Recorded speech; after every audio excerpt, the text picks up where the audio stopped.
Hello there, welcome to the Saroy channel and welcome to my Omnibus series. I've got so many of these omnibuses that are going to come out so that you'll be able to listen to an hour's worth of stories, which I know you're going to love. You know, the thing is that telling stories is such a fine art, and it's something that was practiced hundreds of years ago when people didn't have the technology that we have today. And everyone would gather around the fire and listen to a wonderful story. And also, what is so wonderful about a story is that personally, I think it is the best way to go to sleep. Every night when I go to bed, I always listen to stories. And that's something that parents used to do with their children. It's something that they still do with their children. There's nothing better than a good story. And so I hope you're going to enjoy this series. And before we start, I just want to say, do subscribe to my channel because you don't want to miss out on anything. Because I'm in for the long haul and I want to make sure that you get the most stunning stories to go to bed with at night or to listen to when you want to be one of those people sitting beside the fire and listening. Don't forget to subscribe to my channel and let's get started.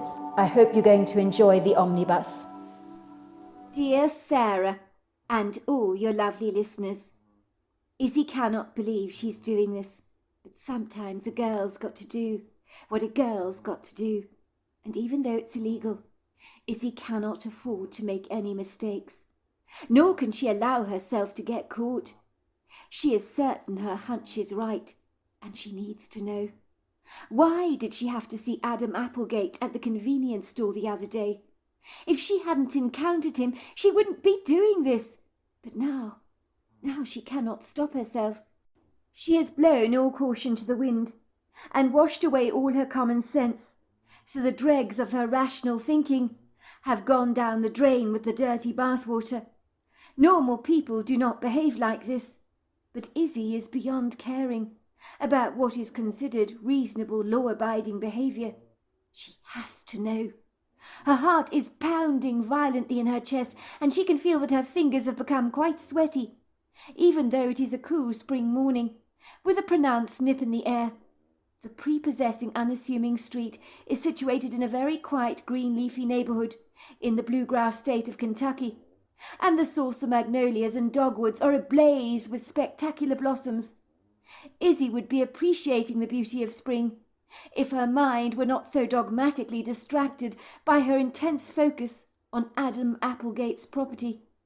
She patiently watches and waits. She observes the comings and goings in the street. It's a pretty, very benevolent neighbourhood, where the charming eclectic mixes of houses are clustered together rather closely, like old friends. Some are Victorians, intermingled with more modern homes. The subdued grass, once faded and washed out after a dauntingly cold, somewhat hostile winter, has efficiently regained its leafy green gloss as the fragrant promise of summer gainfully approaches. The sky is a blissful cup of blue this morning, without an ominous cloud in sight, as Izzy sits patiently in her red SUV, while prisms of soft sunshine gainfully trespass through her windscreen, nudging her shoulders, so she is basked in a pleasing warmth that normally she would thoroughly enjoy, but she notices it not. As much like a guard dog on duty, her attention is strategically focused on the blonde double-story bungalow on the opposite side of the street. She is watching and waiting with the extreme attention of a skilled professional sleuth. A young woman with brown hair swept back in a loose, rather messy ponytail, wearing black leggings, along with a sporty minty green sweater with matching sneakers, is walking briskly down the street, with her Shih Tzu. The dog's nose is pinned to the ground, smelling the grass, as if on a fabulous, exciting scent trail. For a moment it is so fixated on a spot on the grass, the woman actually tugs on the lead, very impatiently. But the dog stubbornly refuses to budge, its nose eager to explore the scent still further. The woman frowns in annoyance, with that "I haven't got all day to indulge your every whim" kind of look on her face. She tugs more urgently and impatiently on the lead, and the dog abandons its previous obsession, and with a buoyant wagging tail bounds ahead of his owner, finally losing interest in the scent that only moments before had beguiled his entire focus. The woman's eyes glance over at the red SUV, where Izzy is sitting on the front seat, and for a brief moment her eyes lock with Izzy's. But then, struck by a bashful self-consciousness, she hurriedly looks away, possibly embarrassed about staring so inquisitively. She drops her gaze, so her eyes are now focused on her mint-green sneakers and the grass beneath her. She continues ambling down the street, not looking over her shoulders. Izzy sighs. She hopes the woman wasn't paying too much attention to her, for she doesn't want to be witnessed by anyone on the street, if she can possibly help it. But on a prepossessing, tranquil street like this, as benign as it may first appear, there could be eyes absolutely everywhere. Moments later, a large white SUV suddenly turns down the road, driving up an adjacent driveway of a nearby property. Izzy lowers her head towards her steering wheel, to below the driver's side window, so she is not detected or seen by the driver. Then the moment she is waiting for serendipitously arrives, like a pleasing parcel in the post that you never anticipated receiving. Then she sees him, Adam Applegate himself, the young man that she had always had a huge secret crush over the course of her childhood, since her kindergarten days. But the young man had never reciprocated her interest in him, nor had he even given her a lingering glance, which back in the day had broken her young little heart. She noticed that he is still as handsome as ever. Some things never change, as dark ringlets of natural hair frolic naughtily around his head, that always gave him that slightly wild, untamed, rugged look that she found so irresistibly attractive. Izzy had always irrationally liked the men who had shown absolutely no interest in her. It had been the tragic story of her life. The man is in very good shape, long and lean, clearly as fit as he had been when he was younger. Adam ambles out of his house with his 2 devoted King Charles spaniels at his side. He's kissing a young woman who is standing next to him and climbing into a car, and she drives away. They look as if they're living together. They could even be married for all Izzy knows, but she's not sure that they actually are. Izzy had always known that Adam Applegate was commitment phobic, having come from a family where his mother had been through 3 divorces, and half the time Adam had ended up living with his grandmother. Adam is wearing jogging pants and a sweatshirt, and proceeds to run down the street with the 2 obedient, nimble spaniels at his side. This is the quintessential moment that she is now satisfied that both residents of the modest double-story bungalow have left the house. The coast is clear.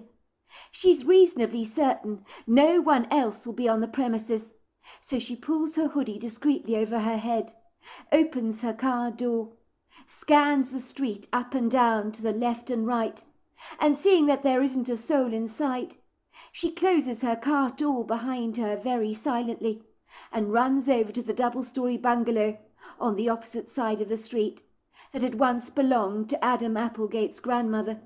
She had been to all Adam's little birthday parties when she was a little girl on the property. She remembered Adam's grandmother very well. The woman made the most lovely jellies and orange skins, and some of the best iced gingerbread men she'd ever tasted. Isn't it funny, she finds herself thinking, the things you remember. Izzy must get to the back of the property, to the backyard, before she's seen by anyone. Izzy thinks that Adam's grandmother must have died a long time ago. Either that, or she's a full-time resident in a nursing home somewhere. She's fully aware her movements are furtive, perhaps because she knows what she's doing is intrinsically wrong. But there isn't any other way to tackle this problem, apart from digging through the trash, which might draw unwanted attention to her from local residents. And even if she did, she wouldn't know exactly what to look for. She furtively glances up and down the street again. No one is around, so she stealthily slinks to the back of the house. There's got to be a window open somewhere. Bravo! She's in luck. She finds one window open near the kitchen area and hits pay dirt. I can climb through this easily enough, she thinks. And her lean body wiggles through the window without any problems at all. She finds herself standing on top of a washing machine in the laundry room of the house. The room smells pleasingly of lavender soap and washing detergent, and there's a pile of clean laundry spilled haphazardly in a plastic basket. She notices women's clean undergarments mixed with men's boxers and vests. So the nondescript woman she saw coming out of the house is clearly living with Adam Applegate, and she feels an incongruous stab of jealousy. She shouldn't feel like this. She's a happily married woman, for goodness sake. And Adam only ever showed interest in her once, when she was half cut, that was. Izzy had never really been his type. She lowers her feet on the ground, and then she's in the house. That was easy enough, she thinks. But being in a strange property at the best of times is not comfortable, and she knows she needs to act fast before Adam returns home from his run with his 2 spaniels. If he were to discover her in his house, she'd have some explaining to do. Izzy's breathing is fast and furious as she promptly leaves the utility room, finding herself in the long entrance hall, where shafts of morning light seem to whisper through the house and bounce across the wall in gossamer shadows. She ascends the creaking staircase very cautiously, aware that every step she makes is annoyingly noisy, even though she assumes no one is around. Soon she finds herself on the landing, where there is a labyrinth of rooms. She needs to find the master bedroom, and a hunch tells her it's the first door to the right, and sure enough she enters the main bedroom, which appears to have spectacular pretty views over the street. For a moment she stands at the window looking out across the street. She can see her prominent red SUV on the opposite side of the road, and sees the trees with their boughs swinging against the soft breeze. It looks so pretty, so mellow, so serene, as everywhere she looks yellow daffodils are poking their mischievous yellow heads through the ground in large clusters. I mustn't be distracted, she tells herself. She enters the ensuite bathroom, sighing with annoyance, as there are 2 his and her sinks and toothpaste and brushes in one container. Which one of these toothbrushes is Adam's, she wonders. There's a pink and a yellow toothbrush in the container. Men would never choose pink, she decides. Adam must be the yellow toothbrush. It's a gamble, but she takes it. She carefully slips the yellow toothbrush into a small plastic bag, rolling it up and putting it into the pocket of her sweater. She turns around in abject horror to see an old, shriveled-up, small, willowy woman standing in the doorway, looking at her with a gormless, vacant expression on her heavily wrinkled, crepey face, with skin almost as fragile as rice paper. Izzy almost jumps out of her skin with a start. This has got to be Adam's grandmother. The woman is not deceased, nor is she residing in a nursing home. Adam clearly works from home, watching over his grandmother. They'd always been remarkably close.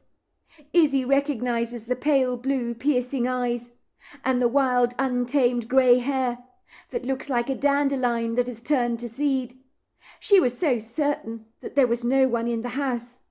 Before Izzy can explain her unfathomable presence in the woman's home, the old woman speaks, putting Izzy out of her misery at once and providing immediate calm. "Hello, dear. I wondered where you'd got to. I'm getting terribly hungry. You forgot to make breakfast this morning." "You always forget to make me breakfast. Do you know, breakfast is the most important meal of the day, but you are always forgetting to feed me. We pay you a lot of money. You're not taking your responsibilities seriously enough." The woman looks confused, and Izzy realizes that she has some form of Alzheimer's, So she relaxes. She gives the woman a watery smile. "Don't you worry. I'll get you some breakfast in a tick." The old woman looks vacant again, as if she's become blank, like a blackboard that has been wiped clean of the teacher's chalk. Her weathered face crinkles up into an enigmatic, befuddled look, and the woman's lips twist downwards into a scowl. "Why do you keep wanting to make me breakfast, dear?" says the old woman. The expression that she's giving Izzy now is one that suggests that she thinks Izzy is as mad as a March hare. "What on earth is the matter with you? Don't you remember you made me breakfast half an hour ago? Is there something wrong with your memory?" Izzy smiles. "Oh, you're right. How could I be so stupid? I'm such a klutz, I really am. I did make you breakfast, didn't I?" The woman shakes her head. "I also don't like the way you make my porridge in the morning, dear. It's dreadfully lumpy.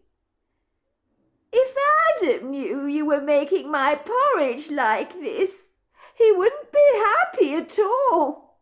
"I'm so sorry," says Izzy. The woman shrugs her shoulders nonchalantly. "You need to learn how to cook, dear."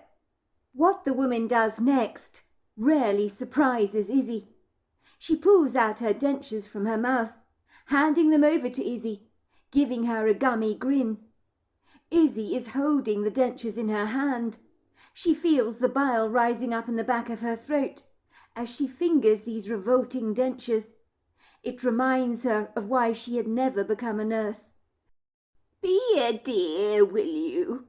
Put those in the dishwasher for me. They're dirty. A hot wash will do very nicely," says the old lady, tottering away, muttering under her breath about Izzy's obvious inability to make decent porridge. Izzy drops the dentures on Adam Applegate's pristine carpet instinctively, in abject disgust. There is nothing worse in this entire world than handling somebody's dirty teeth. She rushes to the bathroom sink to wash her hands.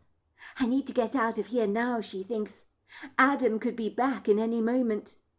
When she finally wiggles through the window of the laundry room, she safely slides herself out onto a patch of grass outside the window in the backyard and frenziedly scrambles towards the front yard. In a trice she has an unfortunate run-in with an old man walking his Jack Russell Terrier. "Hello, dear," says the old man. "I'm George Creston Barker. It's good to meet you finally. You must be Adam's fiancée. Bernice it is, isn't it? I've been looking forward to meeting you, dear. I've heard all about you." "So have I," said Izzy, lying. "I've heard all about you, Mr. Barker. It's good to meet you, Mr. Creston Barker," she says crisply. "Isn't it a fine day today? The sun is coming out, can you see? I'm so glad spring is on its way," says the old man. "Winter was brutal this year. Taxing it was. My old bones don't take very well to the cold weather, so I'm heartily relieved that spring is here. Where is that fiancé of yours? He's a lucky man getting a girl like you," said Mr. Barker, his hazel eyes lighting up in the creases of his orbital sacs. Let me guess. He's taken those spaniels of his for a run, hasn't he?" "You've got me, Mr. Creston Barker. He has indeed. You must forgive me," said Izzy, "but I've got an important errand to run that cannot wait. But it's good to meet you, Mr. Creston Barker. It really is." The man looks disappointed for their conversation to be cut off so abruptly, but he's kind and sympathetic to the fact that young people these days always seem to be in a tearing hurry. He's glad in his day people tended to take life in their stride and were more casual and carefree. He's seen the world change exponentially over the last 50 years, and he's glad that he wasn't born in this generation. He's not sure he likes the way things are going these days. "Run along then, dear," he says. "I don't want to keep you." The old man watches Izzy dash over to her red SUV, and when she climbs into her car, he raises his veiny hand, dappled by so many age spots, as many as a Dalmatian. He waves at her with a cheery glint in his eyes. She waves back at him and drives away speedily down the long ribbon of asphalt like a bullet. "I'm so not cut out to be a sleuth," she thinks. "That was so close, far too close for comfort. I nearly got caught." Izzy is pretty sure Adam's grandmother imposes no threat, as her memory is like a sieve. She has nothing to worry about there. And as for Mr. Creston Barker, well, he's an easy-going character who takes life in his stride, and is unlikely to notice that the next time he runs into Izzy, that she's grown a few inches and looks decidedly different, but he'd likely put that down to a change in fashion and woman's individualistic hairstyles. Adam will likely assume that his dithering, absent-minded grandmother took his toothbrush, especially when he discovers her dentures conspicuously lying on his carpet. He might believe she lost her toothbrush and dropped it down the back of the couch somewhere. So he'll never know that his house was broken into by a surreptitious cat burglar with a macabre fixation and fetish for yellow toothbrushes. Such a thought makes Izzy giggle, as she contentedly hums to herself, driving back to her home, so glad that the journey was fruitful. Izzy lives in a beautiful rural neighborhood in Kentucky, where the vast sprawling properties are set wide apart from each other, many boasting opulent stable blocks, grazing land, and large lofty trees, fringing the boundaries of every property for the purposes of enjoying greater privacy. Fairview's house belonged to her husband's parents, who moved into Martha's Vineyard and gave the mansion to their son. And the house with its Georgian influences is spectacular, with its open-plan rooms, high ceilings, and grandiose arched entranceways. Izzy is incredibly lucky that her in-laws are very wealthy. She could never have envisaged living in a grandiose mansion such as this. Sometimes she has to pinch herself to remind herself that this extravagantly decadent home belongs to her. She comes from more modest working-class roots, where her parents were always in debt, struggling to pay the bills from one month to the next. She is learning to adapt to her more privileged lifestyle. Her large, ungainly red SUV turns up the long driveway. She can see her friend's rather battered old Mazda, with a large dent in its rear, is still parked in her carport that's framed by rambling vines of exquisite purple wisteria. She's come to rely on Lucy Paget a lot these days. Lucy has been looking after her 3-year-old daughter Clarice for her. Izzy's daughter is her pride and joy, and has an extraordinary vocabulary for one so incredibly young. At 3 years old she acts and behaves as if she's 7, and at 3 she's already able to read.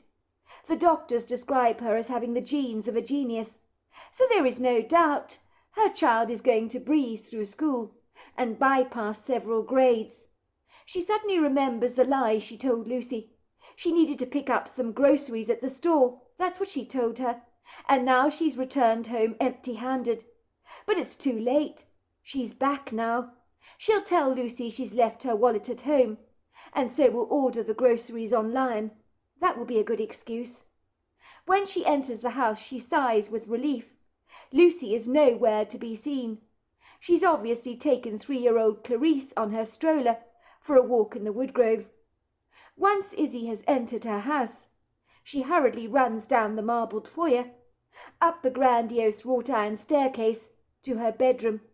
She dashes into her walk-in closet, and in one of her Louis Vuitton bags she pulls out a manila envelope filled with a DNA testing kit. Before long she's put the DNA sample from Adam's yellow toothbrush onto a swab. She's done much the same for Clarice's swab. She'll be posting the package as soon as she can, and in a day or so she'll likely be getting a response in the post. She doesn't know what she will do if Clarice is Adam Applegate's child, like she suspects is the case. She knows that Clarice might be her husband's daughter, Adam Applegate's child, or Tyler Paggett's kid. Izzy had never been the kind of woman to be disloyal in a relationship, but unfortunately at a hen party that Lucy Paget had hosted for her at an upmarket venue, or hotel, a couple of weeks before her wedding, she had ended up being intimate with two men in one night, and the memory of how it all transpired was ambiguously vague, and her recollection of the fortuitous events that unfolded are rather like looking through a hazy fog that involved a few rather unfortunate flashbacks which made her recoil in both shame and self-revulsion. On the night of her hen party she had behaved like a prize slut, or a caged female tiger who had escaped her confinement and was hell-bent on procreating with every available male tiger in the vicinity. How she had regretted being ploughed with so much alcohol by her well-meaning friends. She had thought she could handle alcohol better than most, but how wrong she was about that. She couldn't help herself harping miserably over all her regrets, rather like a dog returning to its vomit, over and over again. I mean, what was the point? It only made her feel worse about herself than she already did. The extravagantly over-the-top hen party her friends had hosted for her at the Grand Hotel, where no expense had been spared, had definitely been fun. But one by one, everyone had retired to their hotel rooms, realizing that they had drunk far too much. Izzy's best friend, Lucy, had hosted the hen party, and had told her in no uncertain terms that she was frolicking shamelessly with the men at the bar. "You're rather frisky tonight, Izzy," she had said. "You've had way too much to drink. You don't want to do something you will regret. I don't mean to be rude, but you're throwing yourself at everyone like a loose cannon, which is not like you at all. You can't handle your alcohol, girl. You've had far too much to drink. You need to go to bed to sleep it off." How Izzy wished she had listened to Lucy's sagacious advice. But when you're plastered and two sheets to the wind, advice tends to evaporate from your mind like the steam from a kettle. How she wished someone had locked her up in her hotel room. Then the inauspicious events of the rest of the evening would not have come to pass. But there was no point in crying over spilt milk. She couldn't go back in time to delete the script. Izzy was so drunk she doesn't even remember how it happened, but she had returned to the bar to get herself some ice for her water, as there was no ice in her hotel room, and she'd suddenly felt alarmingly thirsty and in dire need of some ice-cold water. She hated warm water of any kind, so a trip to the bar seemed like her only option. It would seem both men that she happened to be intimate with that night had attended a business conference at the hotel where the hen party was being hosted. Izzy vaguely remembers finding herself getting all cosy with Tyler Paget at the bar, who just so happened to be Lucy's cousin.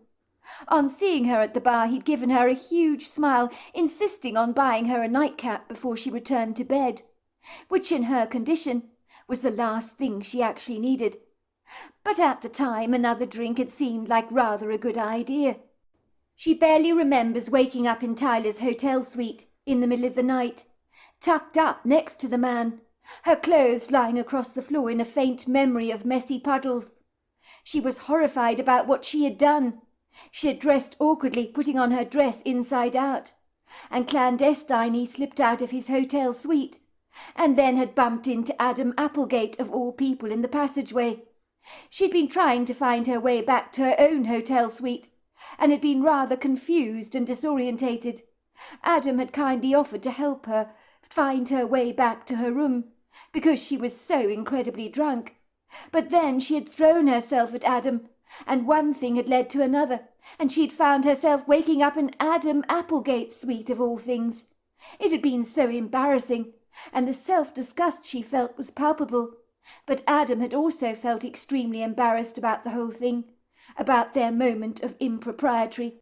When they woke up in the same bed together, they had looked at each other rather bashfully, with a great deal of regret. "We were both drunk," he assured her. "It happened. Please don't feel bad about it. Your future husband need never know about this. Just put it behind you. I know I will." Adam had been so genuinely kind towards her. He was a nice, thoughtful guy, and had tried to soothe her angst, blaming himself for what had transpired between the silken sheets of his hotel bed, which was a chivalrous thing of him to do. But Izzy knew she was equally to blame for their fortuitous transgressions. "I was just as much to blame as you, Adam.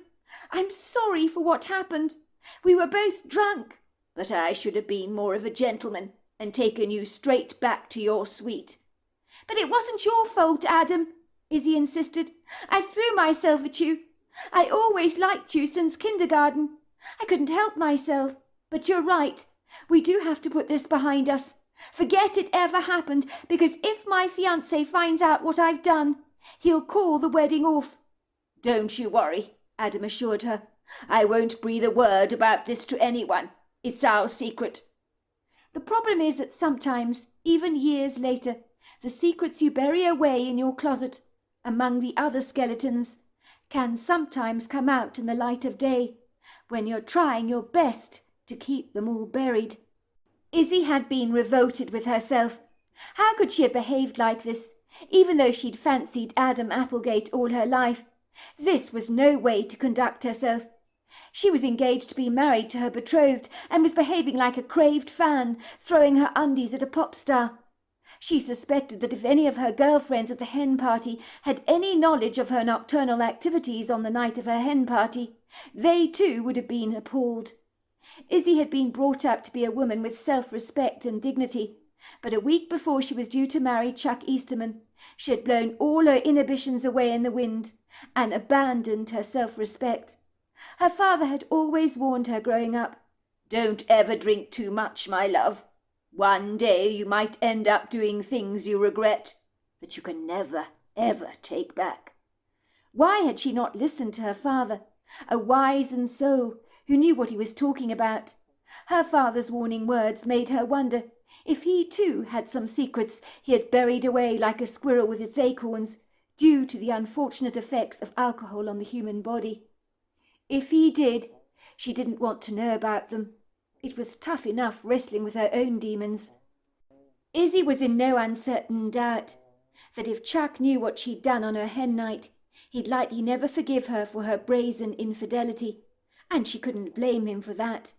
If the boot were indeed on the other foot, it would be unlikely she could forgive him for being led astray. It had all been such a dreadful mess, when her daughter had come along 9 months later as a fortuitous surprise that she never saw coming. Izzy had realized that Clarice had been conceived in the week of her indiscretions. She persuaded herself that, of course, Clarice was Chuck's daughter, because any possibility that she was not, she refused to entertain. But Chuck had blonde hair and blue eyes, and Clarice did not look remotely like him. Even his parents had said as much. "Clarice doesn't look like any of us," they had said. "Where did the dark hair and green eyes come from? It is rather enigmatic. Our family's been blonde for generations. It's our Scandinavian genes, you see." Izzy had assured them that in her family there were a lot of people who had dark hair and green eyes, but that was not true. But it would shut up all the unwanted questions, and it certainly did. It was at a chance serendipitous encounter at the grocery store, if you can call it that, when Izzy had inadvertently stumbled into Adam Applegate of all people. Izzy felt as if her life had been flung off its skates. She had seen Adam there, standing at the coffee aisle, reading the different labels on the bottles of coffees. "Oh my God, it's Adam," she thought. She'd have recognized him anywhere, and of course it was him. She felt a nauseous lump develop in the back of her throat, because Adam Applegate was the splitting image of Clarice, and seeing him there in the flesh sent haunting prickles all over her skin. Clarice had his green eyes and his buoyant dark curls, and a similar aristocratic nose. There could be no doubt. She was his daughter. Adam had turned around to look at Izzy, and been surprised to see her standing there staring at him so gormlessly, with her mouth half open like a Venus flytrap. In her shock, she had carelessly dropped the milk carton in her hand. It had smashed all over the white-tiled floor, so puddles of milk had spilled down the aisle like an anemic bloodbath. Izzy's cheeks had burned with embarrassment, as a few customers glanced at her briefly through their peripheral vision, obviously all appraising her silently as a big klutz, but the milk had slipped out of her hands like butter. Adam had bounded over to her side sympathetically. "Are you all right?" he asked. "Don't you worry about the mess. The store will clean it up. It's their job. Just be careful you don't slip. I'll go and get you another carton of milk." And with that he was gone like greased lightning, returning with another carton of milk in his hands. He had always been so kind, so considerate, such a charmer. "Here we are, a new replacement," he said, grinning, smiling at her bashfully. "No harm done. You probably made the floor here a whole lot cleaner," he teased. "Long time no see, Izzy. How are you doing?" Izzy had felt herself guiltily flushing as a burning heat rose up her neck to her cheeks. She tried desperately to avoid Adam's quizzical gaze. He could not see the thoughts that were whirling around in her head, or hear the silent, ominous whispers that trespassed in her mind like unwanted, unwelcome guests. "Clarice is Adam's little girl," the voices kept tormenting her. "Deny it all you like, but Adam is Clarice's father." His green eyes looked from Izzy to the girl sitting in front of the trolley, with her pretty tumble of black curls and her cute cherub face that rather reminded you of a Michelangelo painting of little angels. Clarice was studying Adam through her curious green eyes, waving her cookie around indiscriminately, as if painting the air with invisible ink. She was chuckling with amusement, almost as if the spilled milk on the floor had all been part of a lovely, very entertaining game. "It's a white pond on the floor, but there are no tadpoles in the pond. I like tadpoles because they turn into froggies, and froggies can bounce very high as a bottle over there," she said, pointing jubilantly at the shelves, with a cheeky, irresistible grin on her face that made her look all the more adorable. Adam's face had paled immediately as he looked at Clarice, as if all the blood had been expunged from his body. "And who do we have here? What is your name, little girl? Is this your daughter, Izzy?" he said, trying to sound nonchalant. He smiled at Izzy gingerly. "She's a very cute child. How old is she?" he asked. It was Clarice who answered Adam's question. She proudly lifted up 3 fingers and said, "I'm 3 years old. 1, 2, 3, she said, lifting up 3 fingers. "And I'm a big girl. My name is Clarice." "Yes, you are a big girl. I can see that," said Adam, gently tweaking her cheek. "My daddy says that when I'm 4 years old, I can get my own pussy cat." "That's very nice," said Adam. "I like cats myself. What will you call your pussy cat when you get him?" "I'm going to call him Pluto." Izzy's heart began to plummet. She knew Adam was surreptitiously doing the math in his head. Was he wondering if Izzy was his little girl? Her likeness to him was uncanny. They had exchanged light banter together, but Adam kept looking at little Clarice and saying, "What a lovely girl she was." He kept looking at Izzy with an inquiring gaze, as if to say surreptitiously between the lines, "Is she mine?" in a silent communication where no words were uttered, but Izzy could hear the mute, unspoken words in the uncongenial silence. Izzy promptly said, "Clarice looks just like her granddaddy, don't you, sweetheart? The 2 of you are 2 peas in a pod." And that random comment seemed to make Adam visibly calm the questioning storm in his head. To a degree, that is. But he still carried on his face the weight of uncertainty, in a befuddled-looking expression. "I better go," Izzy had said, glancing quickly at her cell phone, as she was afraid of hearing Adam's thoughts in his head.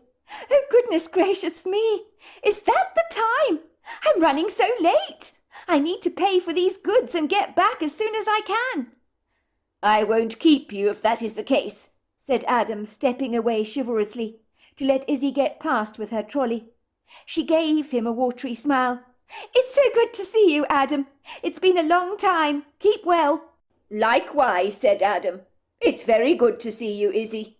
I can see being a mother suits you greatly.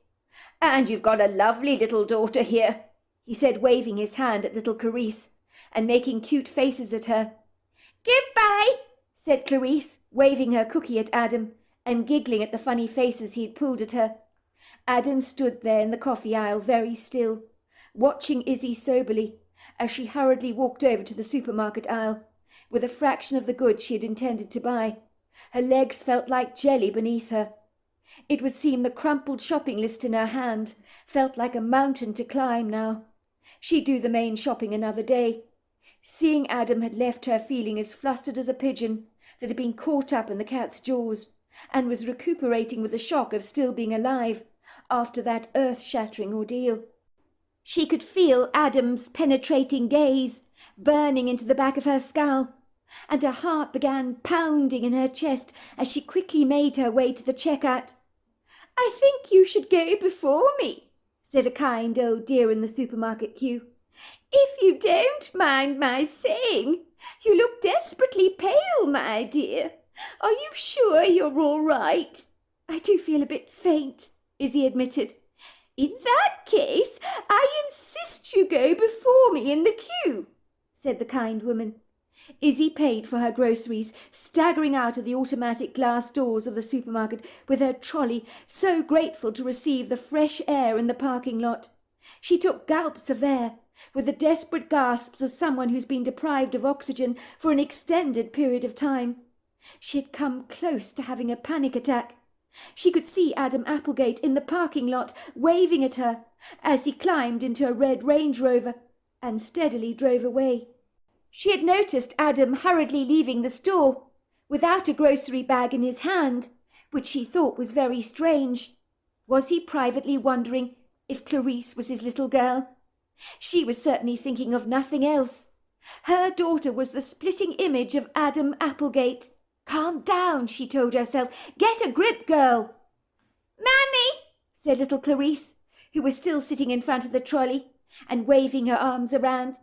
"The birdie took my cookie," she cried out in delight. "The birdie, it took my cookie." Sure enough, on the tarmac, a few little birdies were pecking away at Clarice's fallen cookie. They were clearly hungry. "They're hungry, Mummy." "Yes, they are, aren't they?" said Izzy, smiling at her daughter affectionately, as she removed her little girl from the front of the trolley and carefully strapped her into a child-friendly seat at the back of the car. Then she put her 2 bags of shopping into the trunk. As she sat in the front seat of her car, she held the steering wheel so tightly that her white knuckles protruded obtrusively through the skin. She abandoned the supermarket shopping bay at breakneck speed, revving up her engine in haste and nearly running over an old man in her urgency to get away. "Watch where you're going, you silly old cow," said the old man, lashing out at her. But Izzy had evacuated the parking lot so fast she left behind the indignant man and his protests like an unfortunate afterthought that she didn't wish to entertain. "Mummy, that man was cross with you." "Yes, he was, sweetheart, because Mummy wasn't looking where she was going. The man was right to be cross with Mummy." "But why was he cross with you? Because you didn't hurt him?" "Yes, I didn't hurt him, you're right, sweetheart. But the point is, I could have run him over, could I not? You always need to look where you're going when you're driving a car. And I failed to do that." A day or so later, Izzy had felt certain, after her brief run-in with Adam Applegate, that Clarice was more than likely Adam's daughter, and the thought drilled away at her mind like a jackhammer. She knew where Adam Applegate lived, and after seeing him in the grocery store, she had to find out if he was the father of little Clarice, as the likeness between the two of them was confounding. She knew Clarice could be the daughter of one of 3 men, but Adam Applegate looked like the most likely contender. It was then she had resolutely decided to clandestinely slip into Adam's house, to steal his toothbrush for DNA testing, in a moment of brazen foolishness, where she felt she had to know the answer once and for all. She had sighed with relief when she put the swabs in her purse. She would post the envelope to the laboratory at the earliest convenience.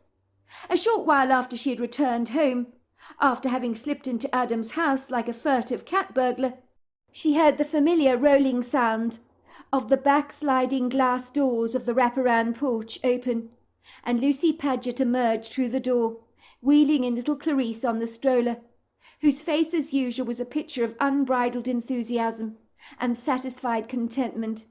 Lucy's face was flushed from the exhilarating exercise and appeared as pink as a peony. Lucy loved walking in the woods. She claimed that nature inspired her with her art. Izzy noticed her best friend seemed a little sombre on this morning as she brought little Clarice into the house. The little girl was chuckling. "I saw the bear lady, Mummy. I saw the bear lady, Mummy, today. I like the bear lady, Mummy.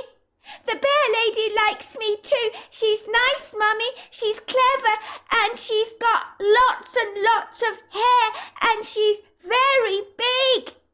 "Did you have a nice time, Chipmunk?" said Izzy fondly, ignoring her daughter's strange ramblings and lifting little Clarice up in her arms, rocking her gently on her hips.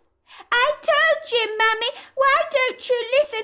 I saw the bear lady. The bear lady's so nice, but she likes to play hide and seek all the time, so we can't see her. But I can see her, but Lucy can't. Lucy can't see her." "I'm glad you like the bear lady," said Izzy, humouring her daughter's imaginative friends. "Is everything all right, Lucy?" asked Izzy. "You look a little pale. How was your walk in the woodgrove? You look rather befuddled, as if you have something pressing on your mind." "It was a great walk," said Lucy. "Do you know, every time we go into the woodgrove, Clarice is waving at something, but nothing is ever there. It's a bit freaky. Although I will admit, when I'm in the woods, I always feel as if we're not alone. It gives me the creeps. When Clarice keeps going on and on about the bear lady, she claims to be seeing something that I can't see. How do you explain that?" "Well, Izzy's got a fertile imagination. She makes up imaginary friends. It's common for girls of her age. I think they all do, you know." "Clarice is much brighter than your average 3-year-old. You forget that. She's as sharp as a tag. I feel as if she did see something in the woods. It definitely felt as if something was there.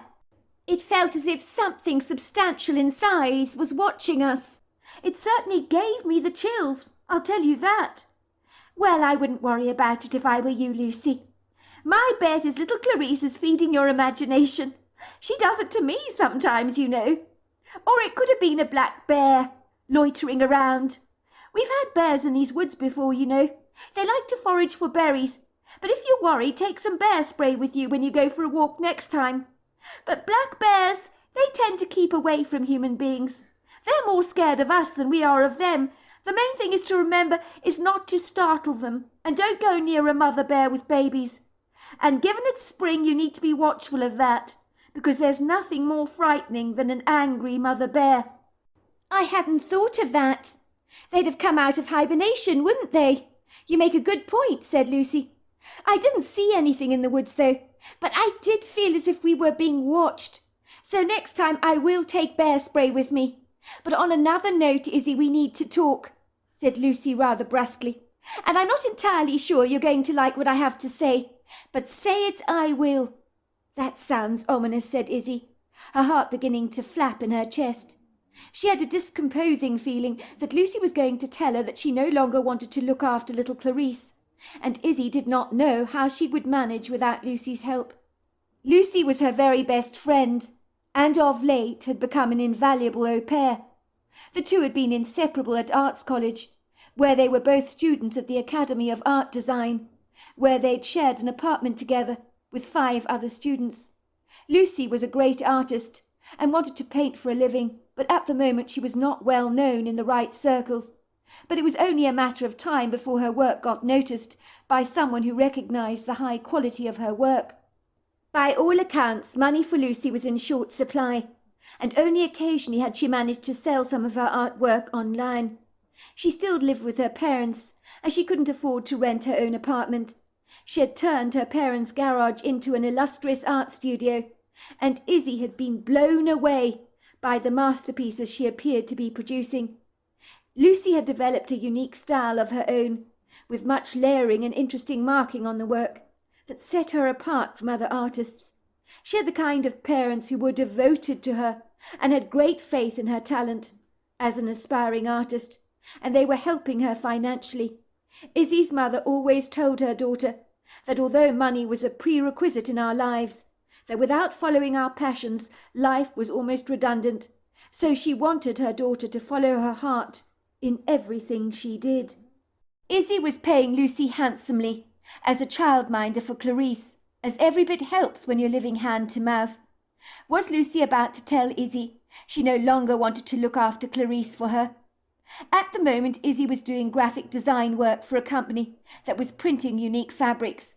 She needed a full-time babysitter, or she would not be able to deliver on the job, and she was finding the work so stimulating and so rewarding. If she couldn't keep up with the workload, there were other graphic designers waiting in the wings that would happily step in to steal her job, and she couldn't allow that to happen. She loved her daughter, but Clarice could be a handful at the very best of times.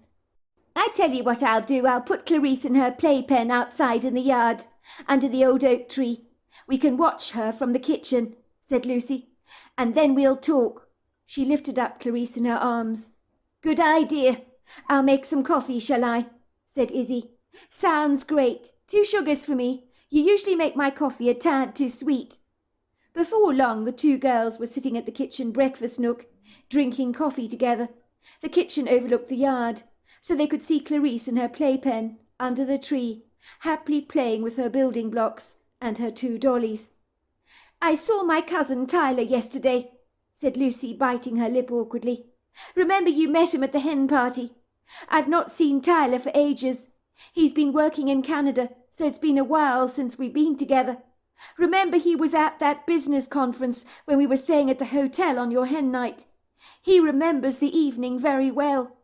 "I remember," said Izzy, trying to avoid Lucy's formidable stare. Please God, Lucy didn't know about her unfortunate night of intimacy with her cousin. She certainly hoped she didn't. "He was asking after you, you know, wondering how you were." "Oh, that's nice," said Izzy nonchalantly, sensing that Lucy's steely eyes were pinned on her. "I told Tyler that you had a 3-year-old girl. He told me what happened at the hen party, which was about 3 years and 9 months ago, how you had a bit of a thing together on that night. And when he heard you had a 3-year-old daughter, he was wondering if Clarice is—" "What are you talking about?" said Izzy incredulously. "He's talking nonsense. Nothing happened between the 2 of us. You saw him at the party. He was so drunk. If anything happened between us, it's all in his head. You know me, Lucy. You know what I'm like. I'd never cheat on my husband. I'm not a floozy, you know, and I refuse to be insulted by your cousin. Any rendezvous I had with him is in his imagination, I'm afraid." "I'm not here to judge you, Izzy. Don't be so reactive. I've known Tyler for a long time. He'd not make something like this up. I know you wouldn't cheat on Chuck. It's not in your nature to do so, but I know what you were like on the night of that hen party. I don't mean to be rude, but you were throwing yourself at every red-blooded man. How dare you, Lucy? How dare you talk about me like that? I'm not a slapper. Yes, I was drunk, but you were with me all evening, weren't you? You brought me back to my suite, don't you remember? Izzy, the last thing I want to do is upset you or rile you up. But you were dreadfully bladdered that night. In truth, I've never seen you behaving like that before. You drank way too much, and I blame myself for that. I was responsible for filling your glass too much. I know I was. But you really were 2 sheets to the wind. I saw you flirting madly with some of the men at the bar. That's why I said we should turn in for the night, because you were getting out of hand. You really were. Tyler said you returned to the bar later that evening, long after we'd all retired to bed. He offered you another drink. He said you went back to his suite with him and were intimate together. And when he heard that Clarice was 3 years old, he did the math and— How very convenient for him. I'll have you know that Tyler and I weren't intimate together. Get that into your head. It's all in his imagination. I told you it was. I think I would know if we were. I went to bed that night. I fell fast asleep, and I never returned to the bar like he claims. I don't know what Tyler is implying, but it's a bare-faced lie, said Izzy indignantly. I don't wish to state the obvious, Izzy, but Clarice doesn't look like Chuck at all. I mean, she's not blonde or blue-eyed. She's got Tyler's dark hair and his green eyes. Correction! Clarice's hair is curly, said Izzy indignantly. Tyler's hair is straight. Tyler has a very distinctive Roman nose. Izzy's nose is perfectly straight. Just because she's got dark hair doesn't mean a damn thing. You've got it horribly wrong. And I was not intimate with Tyler, and I don't know where any of this is coming from. But he is not my daughter's father. Get it? He's not my daughter's father. I think I would know if he was. You're supposed to be my best friend, Lucy, so I don't know why you're questioning me like this. And I resent what you're implying. Clarice is certainly not Tyler's daughter, and it's not nice for you to go throwing unfounded accusations like this at me. Calm down, Izzy. Keep your hair on. I just needed to know, that's all. I believe you. I really do.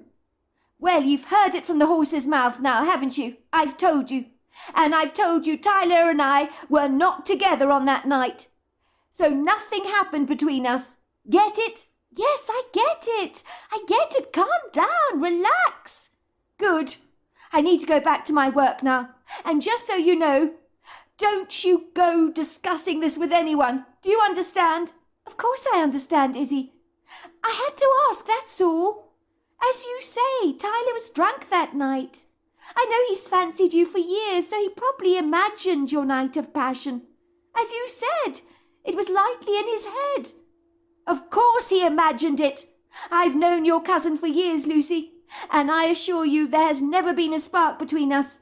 So get that insane idea out of your head. Lucy's account. I had been working for Izzy and her husband Chuck as an au pair, in a manner of speaking, over the last 3 years or so, since Clarice was born.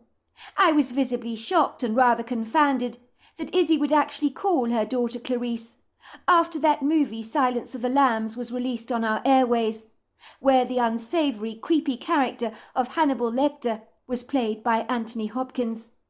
I can never ever forget the macabre scene when Hannibal Lecter skillfully opens Krendler's skull, feeding it to him after frying it in butter, herbs and garlic. That scene made me cringe. I acquaint the name Clarice with this movie, especially when Anthony Hopkins flicks his tongue like a snake when he meets Jodie Foster for the first time, who is playing the part of Clarice, and says, "Good evening, Clarice." When I pointed all these unsettling facts out to Izzy, it was like water off a duck's back to her. It would seem she liked the name Clarice, and that was that.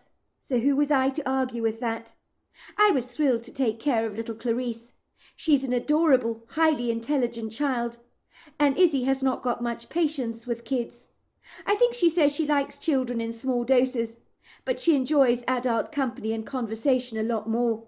She has always told me that she was never cut out to be a stay-at-home mother, and is not at all domesticated, which is true, because she can be a tad messy, and she's a dreadful cook, even if I say so myself. But you never heard that from me. Izzy came from quite a modest background, where her parents struggled financially. She would always wear her older sister's hand-me-downs, and many of her shabby, less than glamorous clothes were second-hand purchases from the thrift store. So when Izzy married Chuck, who came from a wealthy family, her life changed exponentially, in ways she never envisaged possible, and I, for one, was incredibly happy for her. I will say her financial good fortune has never changed her in any way, which I think says an awful lot about her character, as there is nothing pretentious, self-entitled or stuck-up about her. I have seen money change some people in ways that are less than flattering. Izzy, on the other hand, is the salt of the earth, and is one of the most genuine people you can hope to meet. She has never been materialistic. I cannot see her obsessing over her hair, or pumping herself indiscriminately with Botox at the very first sign of a naughty wrinkle that has the blatant impertinence to trespass across her skin. We are both artists, so I guess we see aging as magnificently beautiful in all its forms, and view it through a different lens compared to the rest of the world, much like the spring becoming the summer, eventually sinking into autumn and then winter. All the seasons in our lives are vibrant, in my opinion, and so worth embracing. Imagine covering a bare, naked tree branch with fake foliage. It doesn't work. You can see the foliage is fake, so trying too hard to curtail the aging process, in my opinion, just doesn't cut it, because you can see it at once when people's faces are far too tight, that they can't even make an expression on their forehead. For the record, I love painting older people in portraits, because their faces tell a fabulous story, and I see every wrinkle as quite beautiful. It saddens me greatly when they see their age as something very negative rather than positive, because aging can be quite magnificent. I've never felt that a young, immature tree could ever hope to compete with a tall, stately tree that has anchored itself to the ground for many generations. There is no comparison, because the taller, bigger, older tree has a story to tell.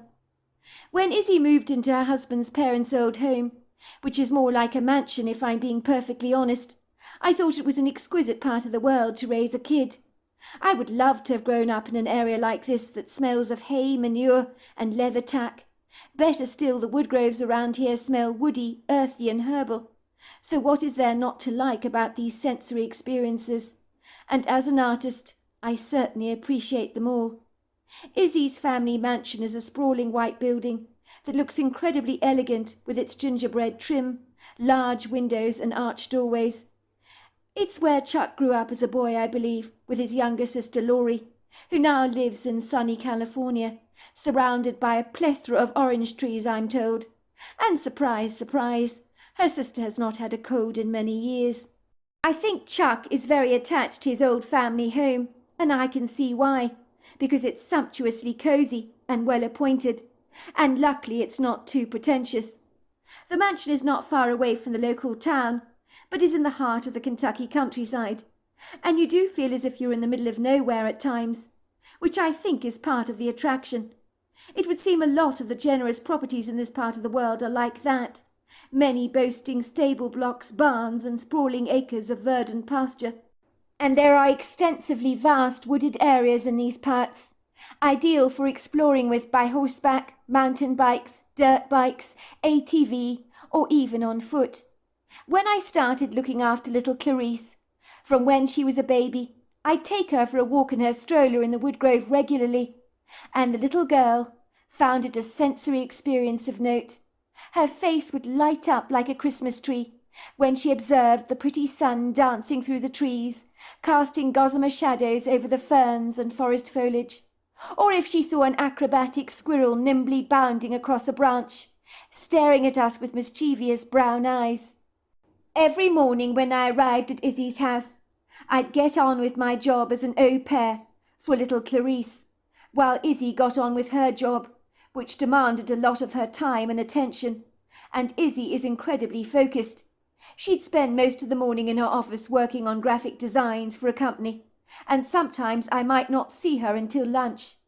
I would usually leave her house in the afternoon, so that I could devote the rest of the day and the weekend to my art projects, where I work from home in my father's garage, that I've converted into an art studio.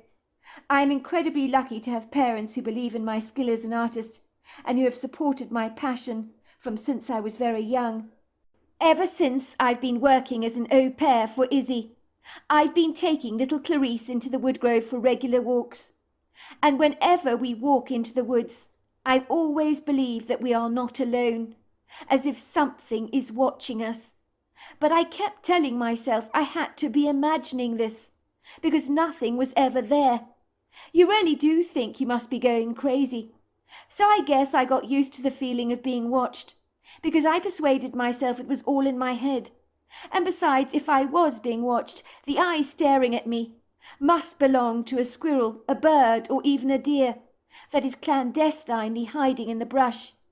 Having said that, I always felt that whatever was watching me had a formidable presence and was substantial in size.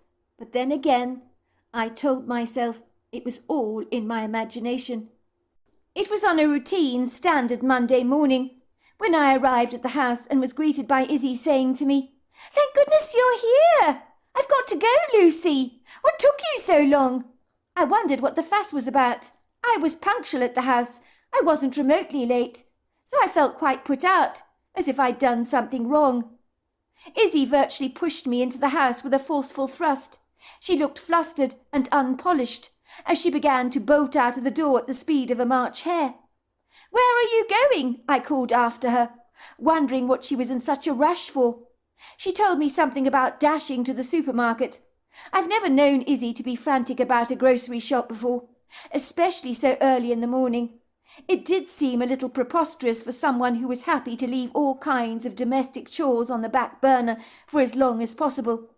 I knew at once that Izzy was spinning a yarn and was hiding something from me, but sometimes she could be a very private person, and extracting anything out of her was like removing blood from a stone. I frowned as Izzy stopped in mid-flow, running straight back to us and returning to say goodbye to her daughter. She bent down to kiss her daughter Clarice on the cheeks and said, "You be a good girl for Lucy, will you?" Clarice began to giggle. Izzy looked up at me affectionately and said, "Lucy, you're such a gem, you really are. What would I do without your support?" And then off she was, running straight back to her car. I'll say this about Izzy. She's always very appreciative of my taking good care of her daughter Clarice. And even if I say so myself, I consider myself an exceptionally good au pair. In a trice, I watched Izzy with eyebrows raised, throwing herself onto the car seat, putting on her safety belt, waving at me rather briskly as if squatting an annoying fly, and driving away at the speed of light, in what I can only describe as a tearing hurry, as if she was about to compete in a racing rally against Nigel Mansell. I don't think her car was appreciating its rough treatment as it squeaked in protest as she drove away so recklessly. I was wondering what she was up to. Her husband Chuck had long since left the house for his early commute to his job, which requires an hour's drive in his car both ways. But Izzy's idiosyncratic behaviour on this morning left me second-guessing, wishing I had a bird's-eye view of her thoughts.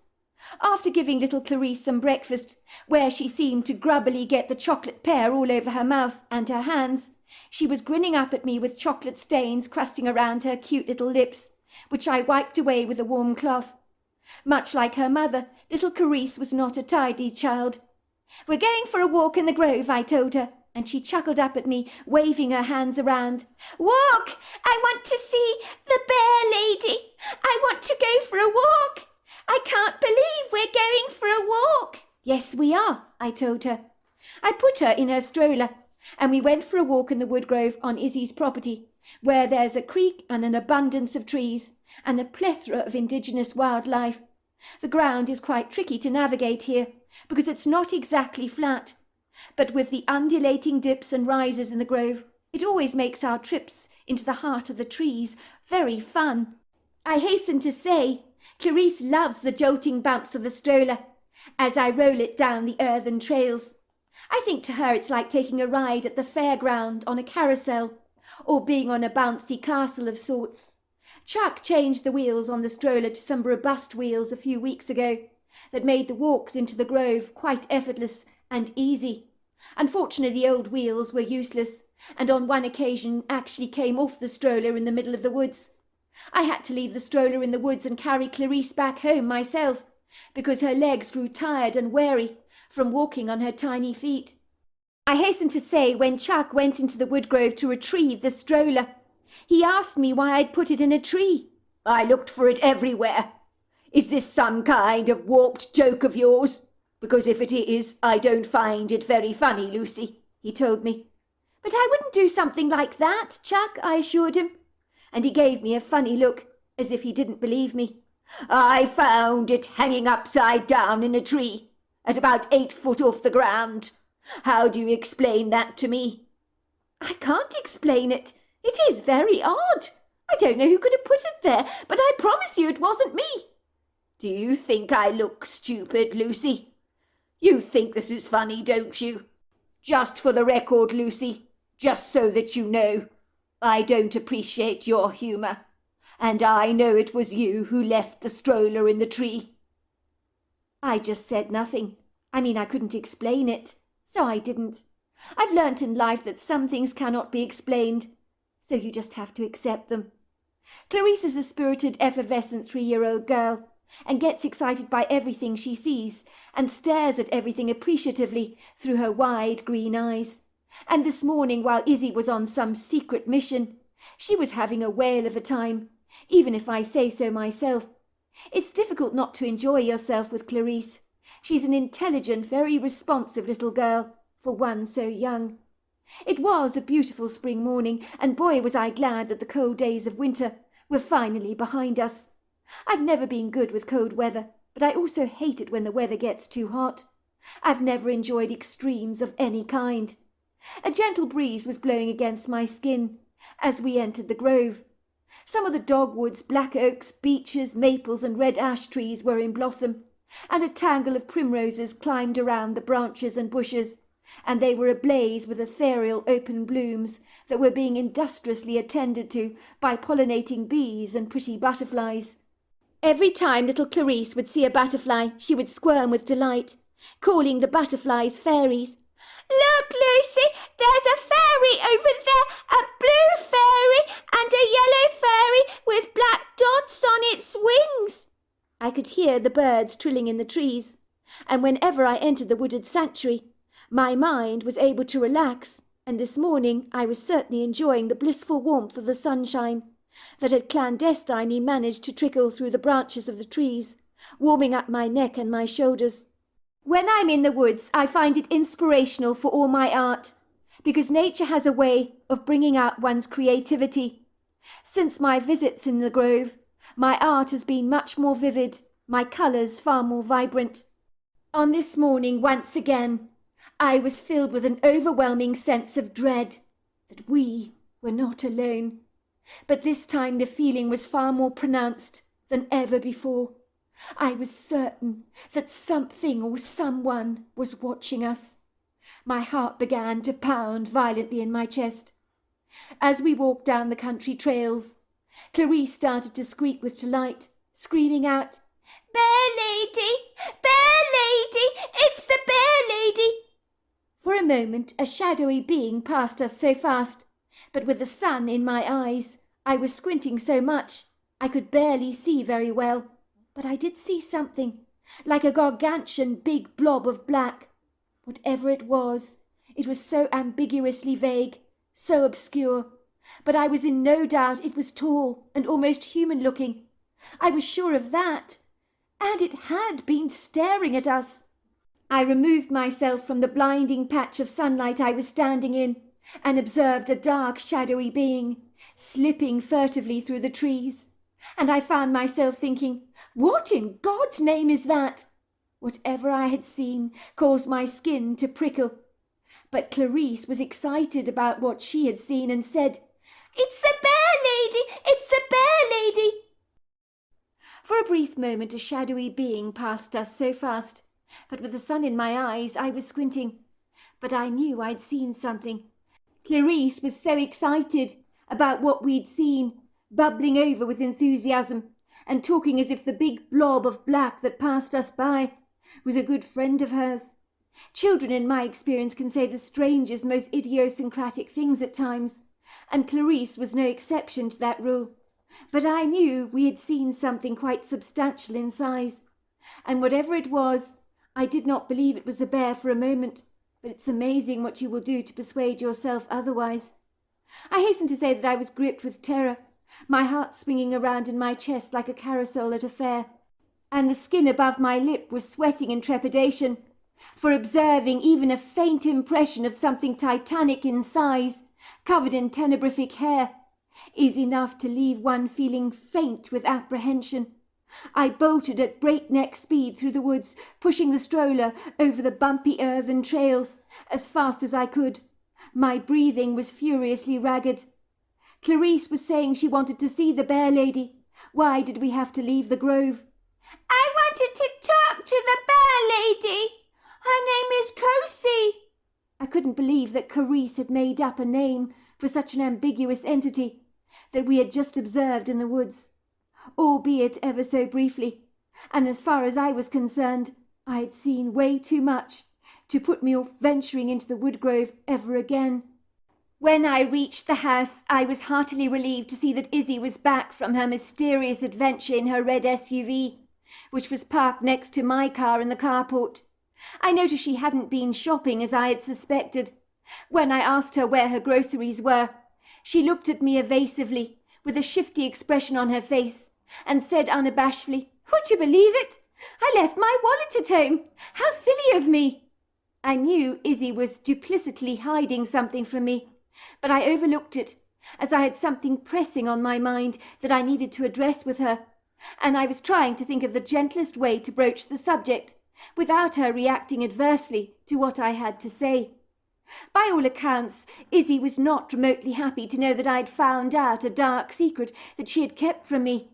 I suppose I couldn't blame her for that, because it was quite some secret that you really wouldn't want others to find out about, as it could easily blemish your reputation and wreck your marriage. The previous evening my cousin Tyler had paid me a fortuitous spur-of-the-moment visit at my parents' home.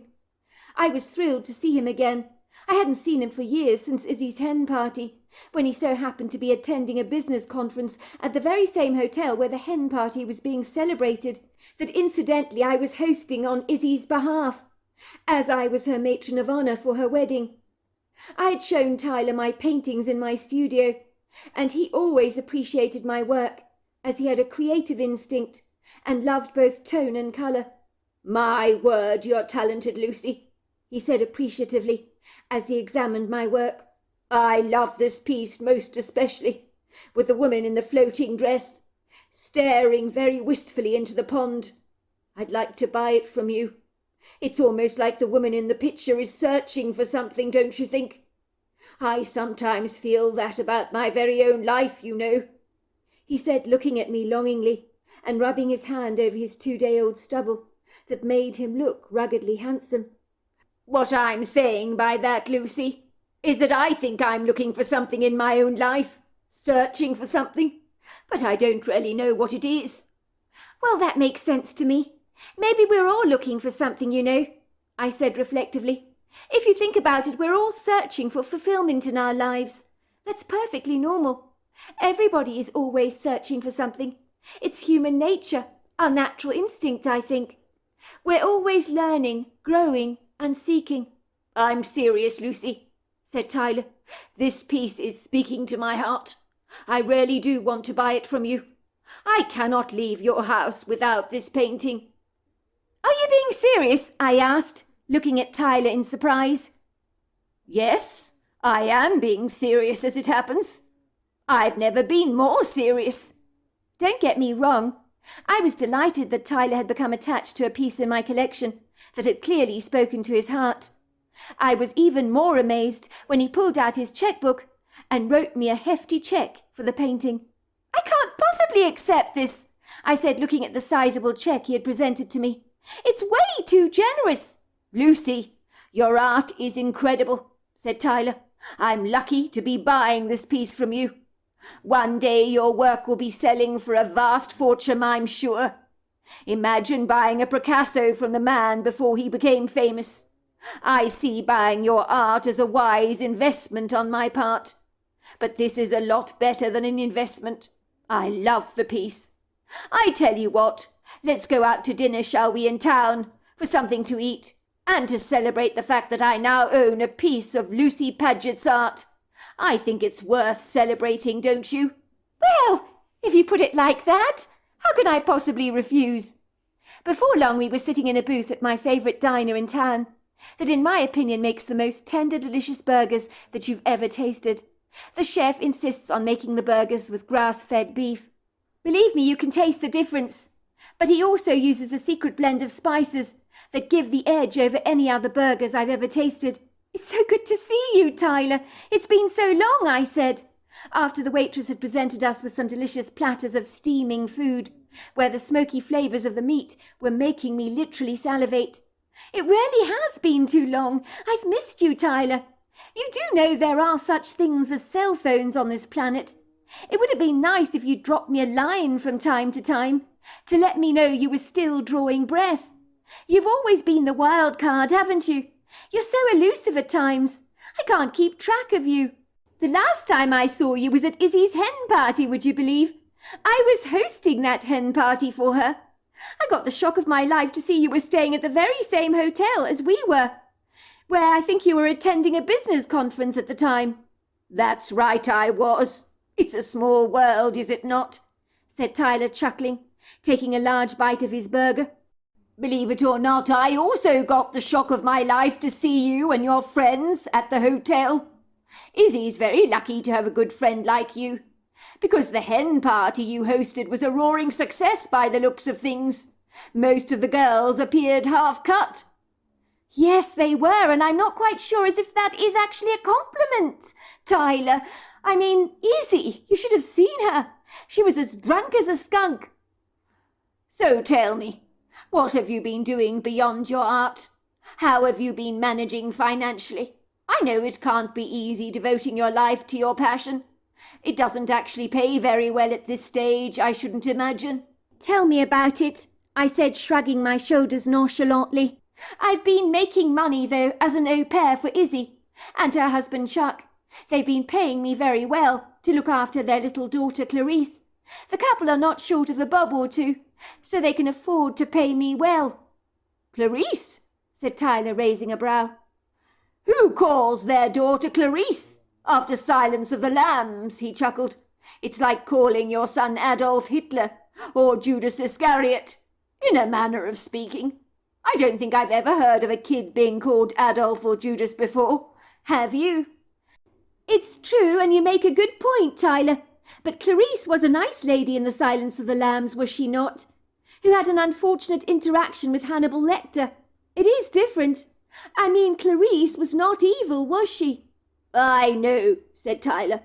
But even so, mud sticks, does it not? By mere association. Anyway, I'd never call my kid Clarice, even though I will agree it is a pretty name. I agree, but you know, Izzy was in love with the name and was absolutely determined to call her daughter Clarice, and it actually suits her. She had a doll growing up, I believe she called that name. I'm grateful for the job, though. They pay me extremely well. Well, I should think so, said Tyler. Don't underestimate what you do. Looking after the most precious thing in their lives should not come cheap. And besides, from what I've heard, Chuck is minted, so he can afford to pay you generously. How old is the kid? She's 3 years old. So cute. Would you believe it? Izzy must have been pregnant on her wedding day. Chuck was obviously more than a little eager to start a family, don't you think? I chuckled. Sometimes you can't keep a good dog down. 3 years old? Is that so? Said Tyler, looking at me soberly, trying to digest the information. I noticed his hand appeared to be shaking on the craft beer he was drinking. So tell me, what does this child look like? That's the funny thing. It's weird you should ask. The child doesn't look at all like Chuck. Don't you think that's weird? I mean, everybody was expecting the child to have Nordic looks like his dad. You know, the blonde hair, the fair skin, the blue eyes, that sort of thing. But Clarice has black hair and green eyes and doesn't look like Izzy or Chuck. Isn't that weird? Do you think that the girl looks like me? Asked Tyler quietly. What a funny thing to ask, Tyler. Where's this coming from? I'm being serious, said Tyler, suddenly grabbing my hand. Does she look like me? It's important. You need to tell me. Well, she's got your colour eyes, hair colour and skin tone, I guess. But why would you ask this? You are not suggesting... I am suggesting. I think that Clarice might very well be my little girl. What the hell do you mean, Tyler?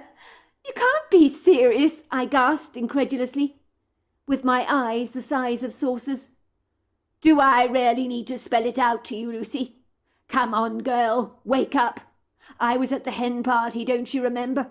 I was drinking in the bar, long after you girls had retired to bed. Then I saw Izzy in the bar, later on. She wanted ice for her water, and there was no ice in her sweet. I was also quite bladdered myself. I persuaded Izzy to have a nightcap for the road. She didn't refuse. We got talking. One thing led to another, and Izzy came back to my suite with me. She was very flirtatious. She knew what she was doing. I thought she wanted one last fling before she tied the knot with her husband, and I was fine by that. What her fiancé didn't know would not hurt him. You're kidding me! You didn't, did you? How could you do that, Tyler? I'm not proud of myself, Lucy, but it happened. In a more sober frame of mind, I wouldn't have allowed it to happen, but it did. But Izzy, she was getting married.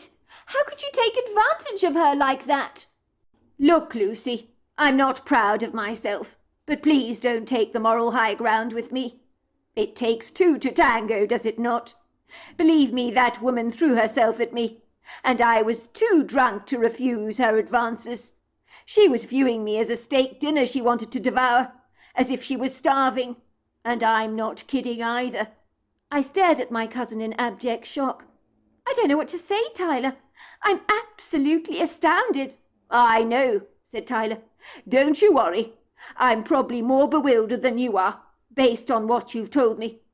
Do you think that Clarice is my little girl? Well, I think there's a strong possibility that you are the father, but you're going to have to leave well alone. Do you understand, Tyler? If you put your nose in Izzy's business, you could dismantle the entire marriage. Do you want to be responsible for tearing a marriage apart like this? Of course I don't. But if Clarice is my little girl, I think I deserve a relationship with her. Don't you think? I think you need to forget it, Tyler. Izzy is my best friend. I can't be responsible for shipwrecking her life and her marriage. But I tell you what I will do for you. I will do some digging. I will tell Izzy I know what happened on the hen night with you, and see what she has to say about it. I need you to find out, Lucy, if Clarice is my little girl, said Tyler, squeezing my hand tightly. I just need to know. Even if she is, Tyler, you're going to have to forget it. One day you'll get married and have kids of your own. Forget about Clarice, Tyler.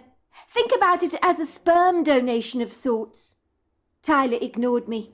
He squeezed my hand again. I need to know, Lucy, if that little girl is mine. As you can imagine, after I had learnt about what Izzy had done with my cousin on the night of the hen party, I was more than a little discomposed. But I knew I needed answers, and once I confronted Izzy, I knew I would worm the truth out of her one way or another, even if it killed me. I was at art college with Izzy. We'd been the very best of friends for the last 8 years, and after she married her husband Chuck, we remained inseparable. Let's just say I know when my best friend is lying. For one, she seems incapable of maintaining any eye contact with me. She deliberately avoids my gaze, and I always observe a distinctive red flush developing on her décolleté, which even law enforcement recognise as a classic sign of somebody lying. I knew unequivocally that my cousin's claims about his night of passion with Izzy must be true. But when I confronted Izzy, she was admitting nothing, and I understood perfectly why. I mean, who wanted to admit that a couple of weeks before your wedding, you were frolicking around mischievously with a member of the opposite sex? It's not a good look, especially for someone with an unblemished reputation like Izzy, who was squeaky clean. Well, she was, until then. Tyler was genuinely concerned that he might be Clarice's father, and I suppose I couldn't blame him for that. There is no doubt in my mind that little 3-year-old Clarice did not look at all like her father. I do know for a fact that Izzy's husband Chuck is part Scandinavian, and his family all have those classic Nordic looks.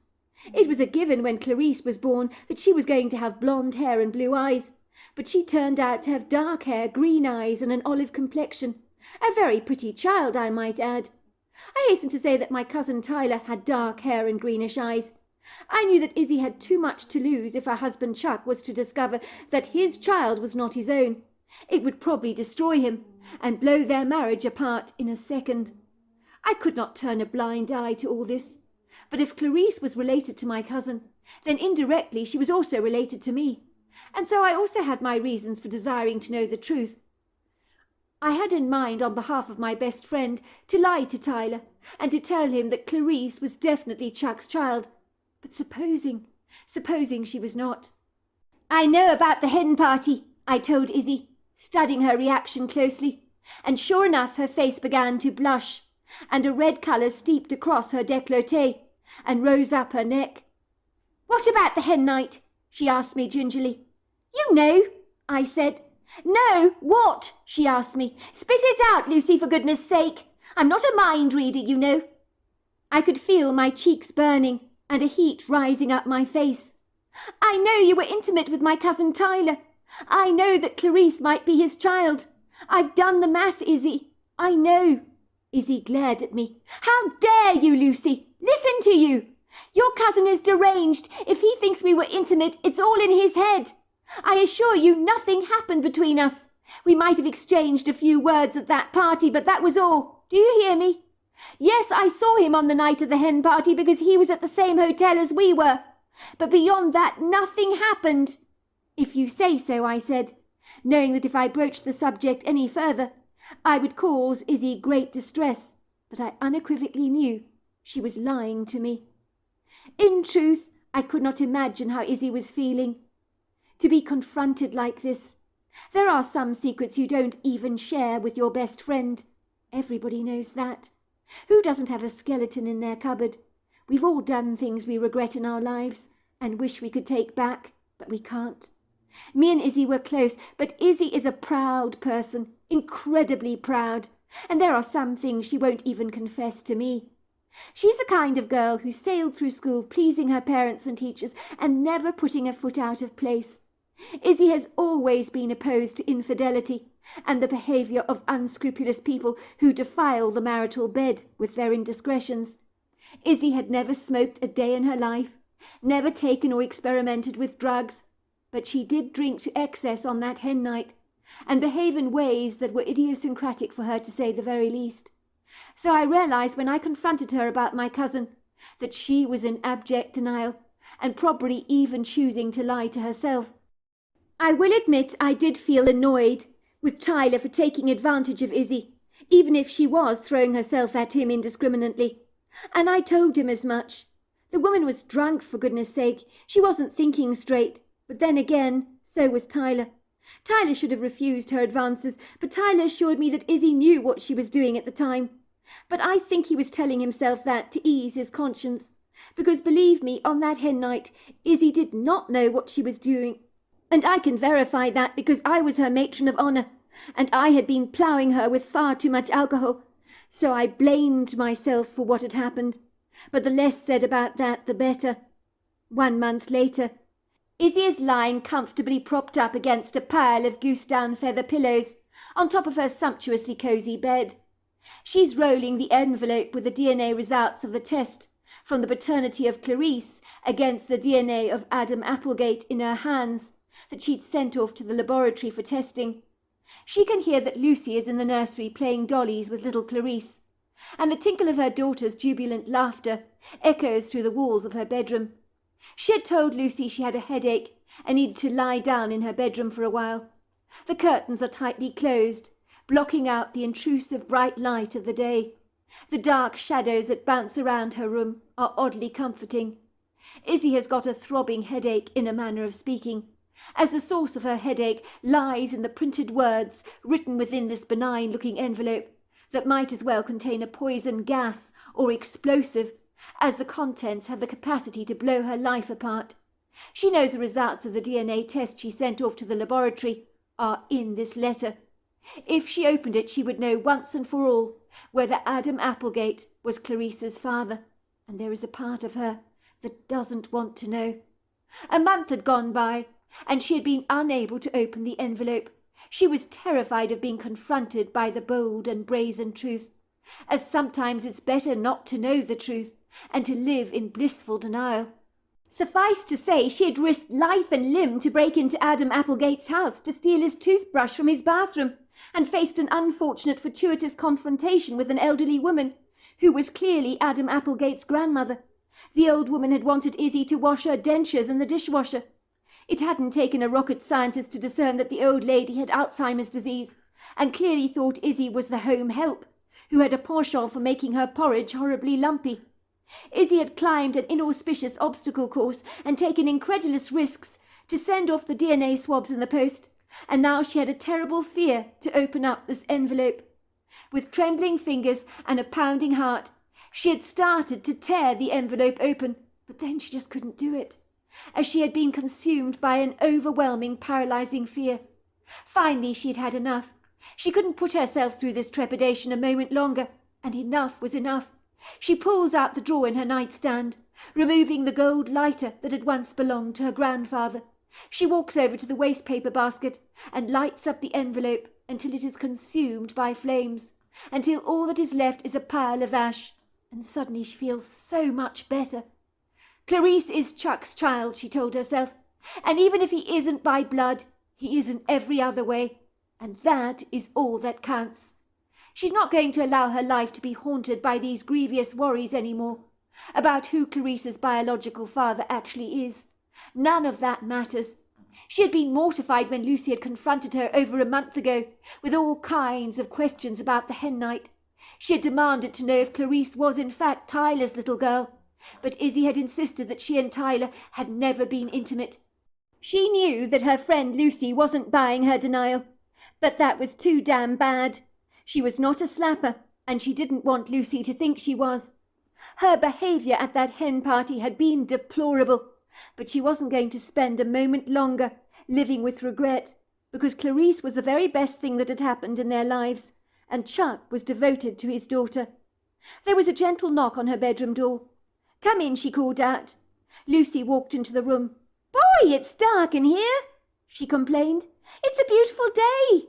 Why on earth would you block it out, Izzy? I find when I have a headache, I don't like any light at all." "I suppose that makes sense. How are you feeling?" she asked. "Would you like me to get you some Tylenol? You look as pale as a ghost." "I'm feeling much better, thanks, Lucy. You better go home now. You've been great. I'll be fine, I promise." "If you're sure you're going to be all right, Izzy, I'm worried about you. I'm quite happy to stay over, you know. Watch over Clarice until you're feeling better. You look very washed out these days. Maybe you should see a doctor or something. Perhaps you're low on iron."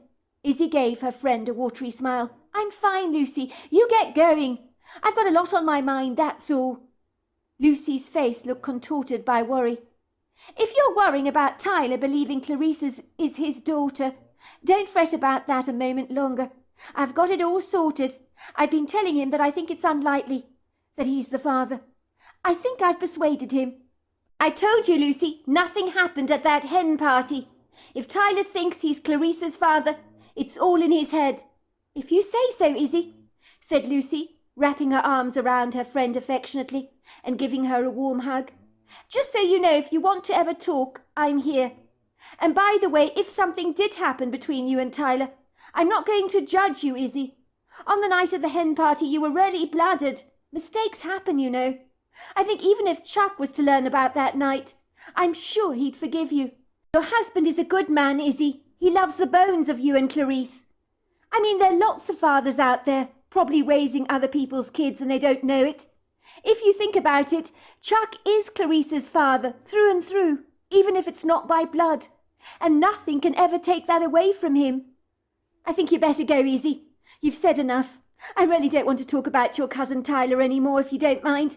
I want to focus on giving Izzy her bath and something to eat for her supper. You can see yourself out, Lucy," she said rather brusquely. She really didn't need Lucy going on and on about her cousin Tyler being the father of Clarice. Much as she loved her best friend, ever since Lucy had confronted her about her cousin Tyler's claims, things had become increasingly more tense between the two girls. Was Lucy privately wondering if she was related to Clarice by any chance? This whole wretched business was such a dreadful mess. Izzy hated herself for her behaviour on the night of the hen party. How she wished she could take it back. In truth, she'd have liked to confide in her friend Lucy about the shenanigans she made of her hen night, but she couldn't do it. For her it was like being a dog returning to its own vomit again and again. She didn't want to harp over an evening that she would rather forget.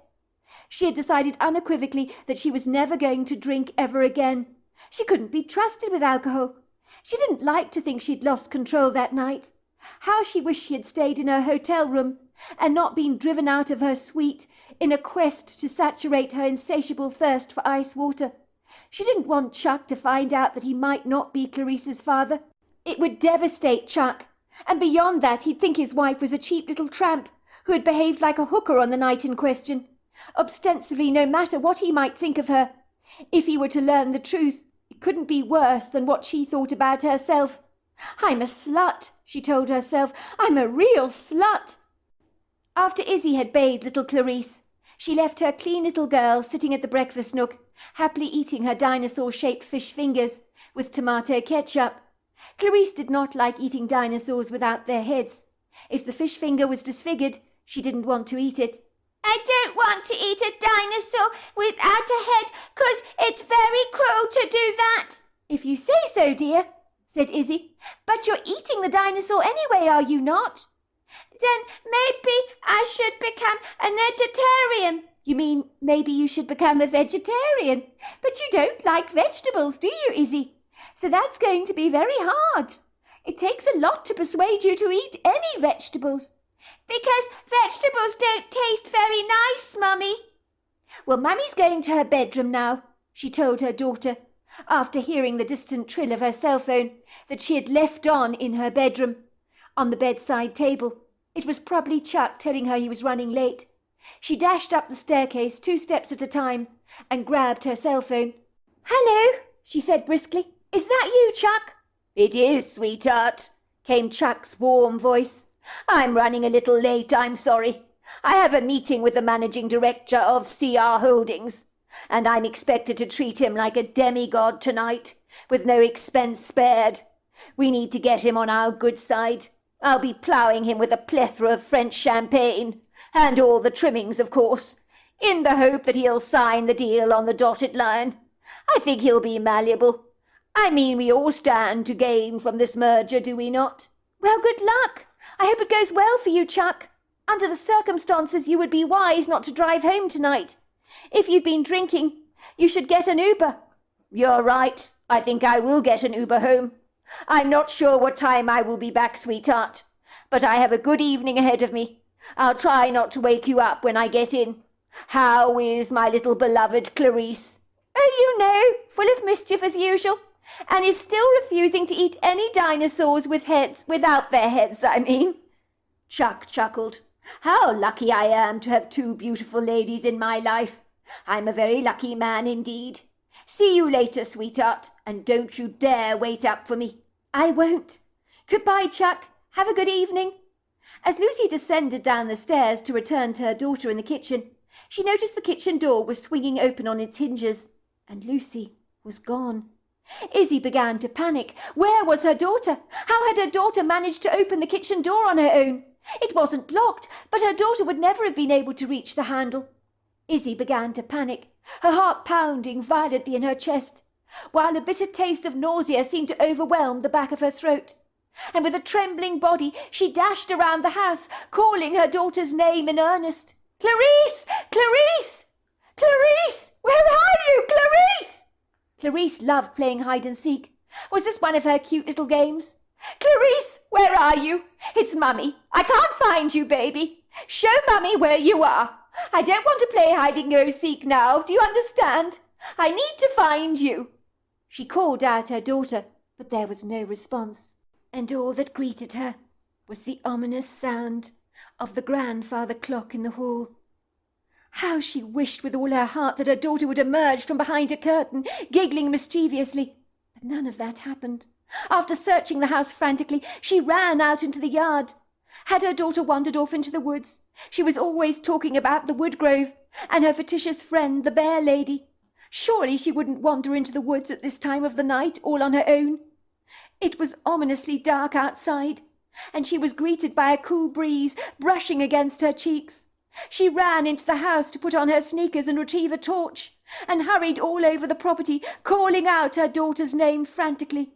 But she heard nothing beyond the sounds of the crickets and the frogs, and the occasional hoot of an owl. With a frozen heart, Izzy ran into the sprawling grove of trees, and when she entered the lofty labyrinth that stretched out before her, like a murky maze of haunting, ambiguous shadows that transgressed across the grove, she felt overwhelmed by the darkness that seemed to be closing in on her from every side. It was almost impossible to see her own hand in front of her face, but a mother's love can refuse to be intimidated, so Izzy ran through the tenebrific congregation of trees, occasionally tripping over a gnarled root, a leafy fern, or an unfortunate dip in the ground that she failed to see. She called out her daughter's name, and then something airy happened that sent the fear of God pulsating through her veins. Someone else was calling out her daughter's name. Somebody else, but who? In terror, Izzy abandoned the woodgrove to call the police, as she was now certain her child had been abducted. She tried to phone her husband Chuck, but as she had expected, he'd switched off his cell phone, as he wouldn't want anyone disturbing him during his important meeting. Izzy phoned Lucy. "What's up?" came Lucy's friendly voice. "Is everything all right, Izzy? Are you feeling sick? Do you want me to come around to look after Clarice for you? Is your headache bad or something? I really don't mind, you know." "It's not that. It's not that. What on earth is wrong? It's Clarice," wailed Izzy. "She's gone. Somebody's taken her. I've looked for her everywhere. My baby has gone. Someone has taken her." Izzy felt a measure of relief when 2 uniformed officers arrived at her house. "Oh, thank God you're here. I'm so glad you're here, officers," Izzy wailed. "My daughter is missing. You've got to help me find her. I don't know where she's gone." "Calm down, ma'am," said one of the officers. "First things first. We need to ask you some questions, ma'am, to establish the whereabouts of your child. Your daughter may have wandered off, but she may have been abducted, and if indeed that is the case, your child may well know the person that has abducted her. We need to consider all the options, so I need to discuss with you anyone that might have been showing an interest in your daughter of late." "Officer, are you not listening to a word I'm saying? My child is missing. My child is gone. She could be anywhere, and your talking like this is slowing down the search, delaying everything. You need to be in those woods now, looking for her. My daughter loves those woods. She claims to have a fictitious friend in there. I think that's where she must have gone. And, officer, there's a creek in the woods. She could be in danger of drowning." "We have called back up, ma'am. They will be searching the premises thoroughly for your child. We will certainly be checking the creek. But we still need to ask you the all-important questions, ma'am. We cannot proceed in an investigation with a blindfold over our eyes. I'm sure you appreciate that." Everything that transpired in those vital moments, when the officers arrived promptly on the scene, and when the police began to search the woodgrove, was a blur to Izzy, wrapped up in a tenebrific veil of obscurity, much like the mysterious shapes buried in a child's Christmas stocking, that you can never really know what they are. It's difficult to remember the sequence of events when your mind is spinning like a washing machine, and it's hard to keep track of your thoughts. Izzy remembered the concerned voices of the officers, who were trying to calm her down. They had been telling her that if she panicked, she would delay the search in finding her child. But how could she not panic? It was impossible not to. Clarice was her entire world, and without her daughter, Izzy wasn't sure she could move forward in her life. The officers had ploughed her with tissues and strong cups of sweet tea, assuring her over and over again that the property was being thoroughly searched. "You must appreciate, ma'am, that it's very dark outside. We're doing our very best to search for your daughter." One of the officers, a man with silvery grey hair and piercing blue eyes, was asking her if she knew of anyone who would have reason to abduct Clarice.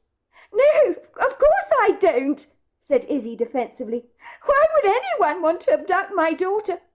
The officer with the grey hair ran a hand across his chin. "Ma'am, if there is anything you know, you must tell us, because any delay will reduce your chances in being reunited with your child. I need you to tell me anything that may not even seem very significant to you. I have a sense that you are keeping something from us." Izzy flushed, feeling the redness creeping up her face. "My daughter, well, I'm not sure if she is my husband's child. She might be the daughter of 2 men. The two officers exchanged looks. "I know what you're thinking, but I'm not a cheap floozy. Really, I'm not. I got drunk one night and was intimate with two other men before my wedding. I knew both the men. They might suspect that my daughter is their child." "So you think that they know that she might be their child?" "It's a possibility," said Izzy, tears trailing down her cheeks. "Don't you worry, man. You need to give us their details. We will be checking them out." "You cannot let them know that they might be the father of my daughter. If my husband heard about this, there is no telling what he would do." "Look, man, don't get distressed. We will handle things as discreetly as possible." Tyler's account. What had I done? I couldn't believe it. It had been so instantaneous, so fast, so impulsive, that I didn't have the time to stop myself from doing what I did. What was wrong with me? I had just wanted to confront Izzy about the fact that Clarice might indeed be my daughter. I'd thought about it long and hard. I wanted to be a father to my child. I had the right to know my little girl, did I not? I had clandestinely driven down the sweeping driveway to the sprawling, rather opulent-looking residence, where a grandiose white property was lost in the dark shadows of the early evening. But I could see enough to know that Izzy had done incredibly well for herself, and married a man who could wrap her in clover for the rest of her life, and offer her a sumptuous lifestyle. I climbed rather nervously out of my black Range Rover, because I knew my presence on Izzy's property would probably not be welcome. I was about to knock on the door, when I discovered the front door was ajar, and had not been bolted shut. I could hear a girl's musical laughter, and I was drawn to that laughter like a bee to a can of sugary cola. I knew I should remain at the front door. That would be a polite thing to do.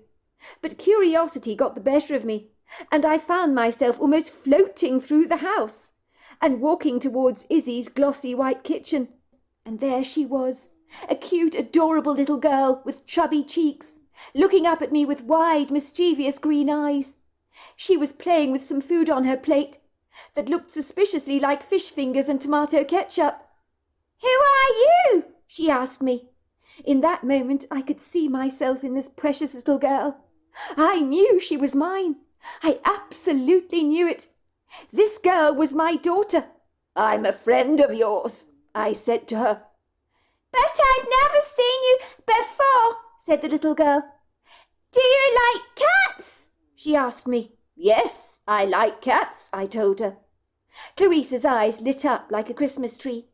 "Mummy says that I can have a little kitten when I turn 4 years old, and I'm going to call him Pluto." "That's a very nice name," I told her. "I like the name Pluto." "My daddy says that there is a planet in the sky that is called Pluto, so Pluto is a very big name, so my cat is going to be very, very big." "My cat Inca is a white and black cat. A very attractive-looking cat, you know. She's got a litter of kittens that are over 8 weeks old at home. Maybe you can come home with me and choose a kitten for yourself to bring back home." "Oh, I want to come with you now! I want to get my little kitten now! Can we go, please?" The little child unhesitantly took my hand. She began to jump up and down excitedly, and my heart melted like chocolate. I could not turn this little girl down, so we discreetly slipped out of the kitchen door, leaving it half open, and she got into my black Range Rover with me, talking excitedly all the way to my house about my kittens. I had potentially abducted my own child, and I wasn't sure about what the legal ramifications of that were. Izzy would be out of her mind with worry, wondering what had happened to her little child. I had not thought any of this through, but now that I had my daughter in the truck with me, I didn't want to give her back. I felt almost possessive towards her. I wanted her to grow up with me, knowing that I was her real father.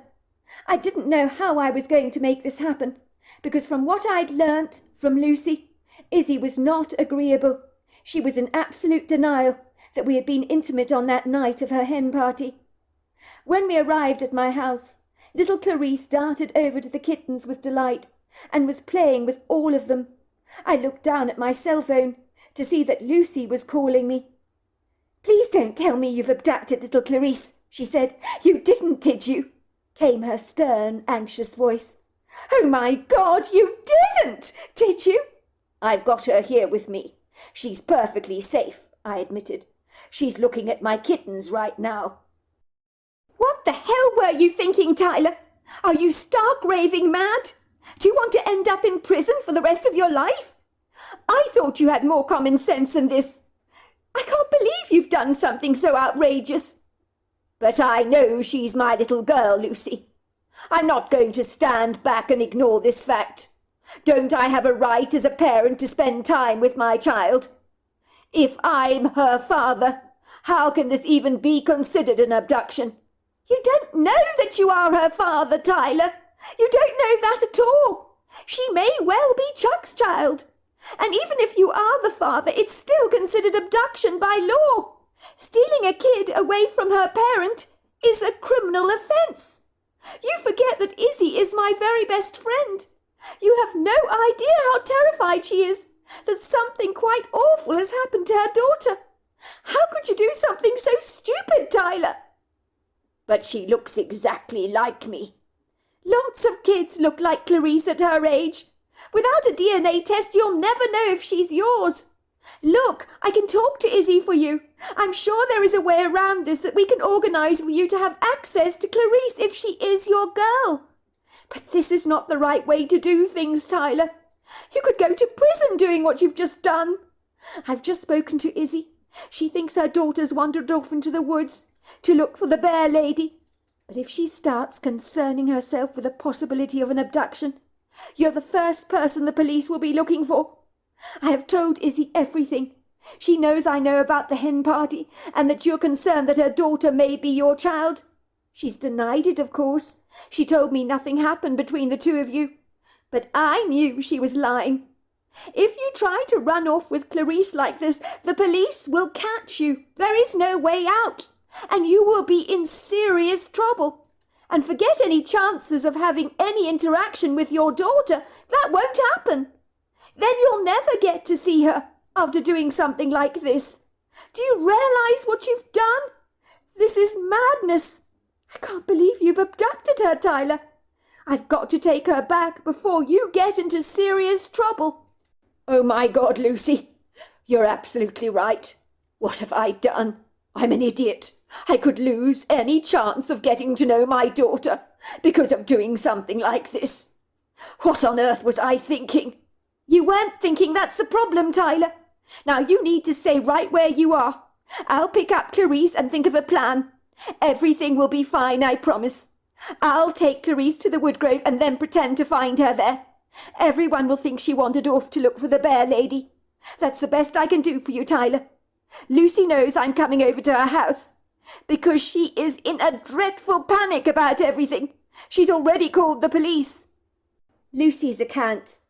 I knew at once when Izzy phoned me in a dreadful state, a state that no mother wants to ever be in, to tell me that Clarice was gone, that my cousin Tyler was in some way responsible for her abduction.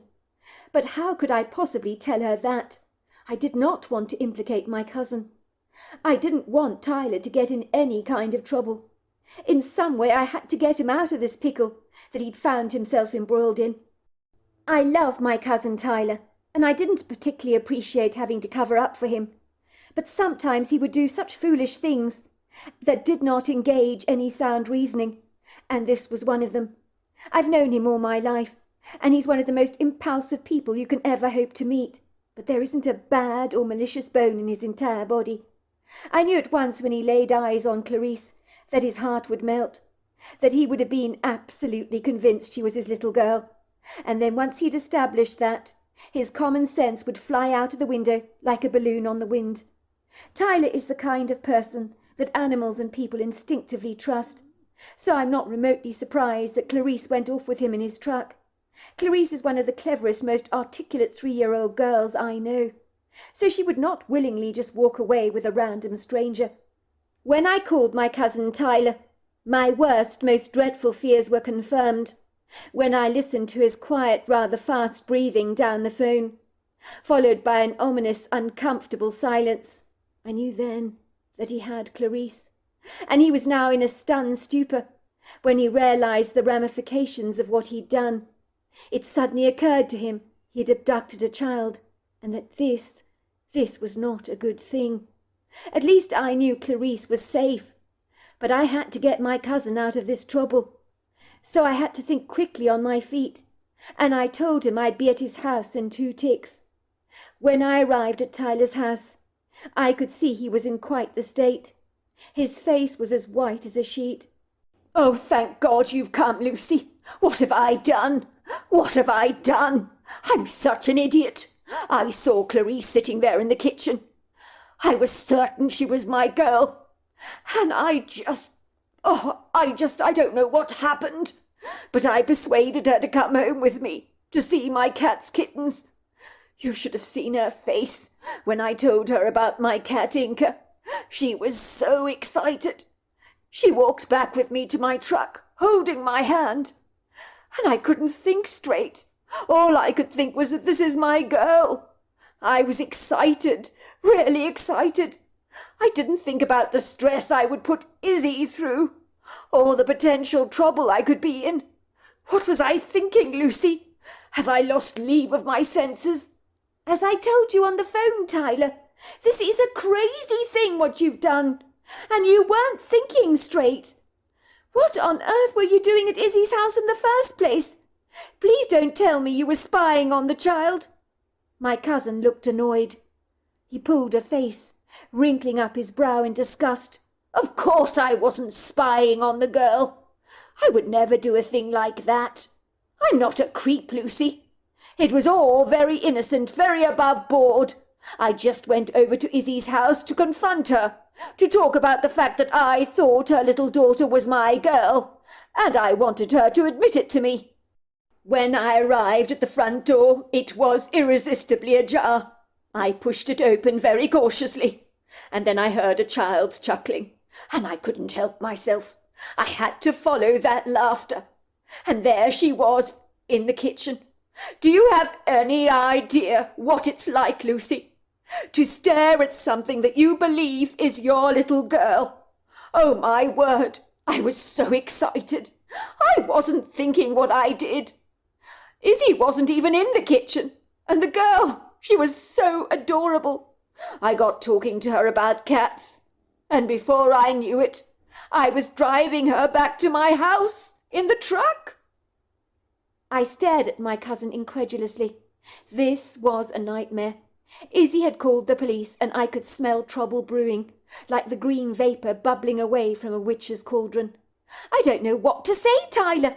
In theory, I should have called the police, but I'm not going to dob you in because you are a good person and you are my cousin, and you made a dreadful mistake, and a very foolish one at that. But let me assure you that Izzy is incredibly distressed. Can you imagine what you put her through? She doesn't even know what has happened to her daughter. Do you have any idea, Tyler, what that does to a mother? Do you have any idea? I don't think you do.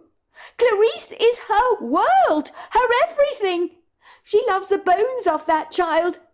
And we have not even established that you are her father, which makes this even crazier. And you go and do something like this?" I said, shaking my head vigorously. I was not very happy with my cousin. In a trice I had led little Clarice by the hand to my less than glamorous Mazda and strapped her in the child seat at the back of my car, while Tyler waved at her and gave her a hug. She had chosen a kitten for herself that was luckily old enough to be rehomed.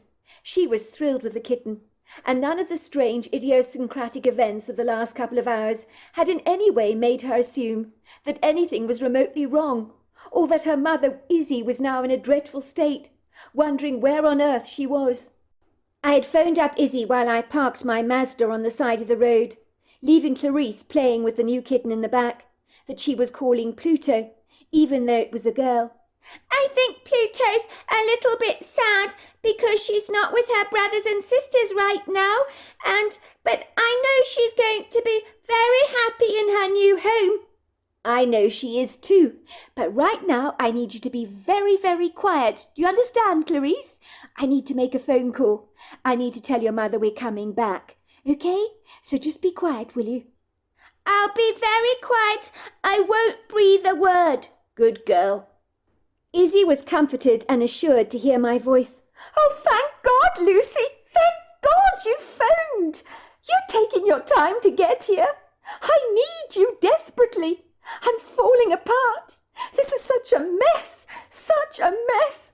I don't know where my daughter's got to. They can't find her anywhere. They've searched the woods. Well, they've done their best.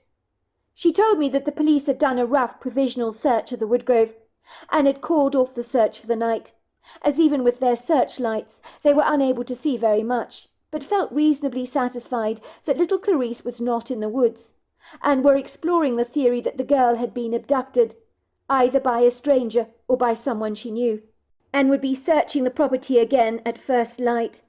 There were still a couple of officers on the property. One was with her in the house, another was searching the house and the outbuildings.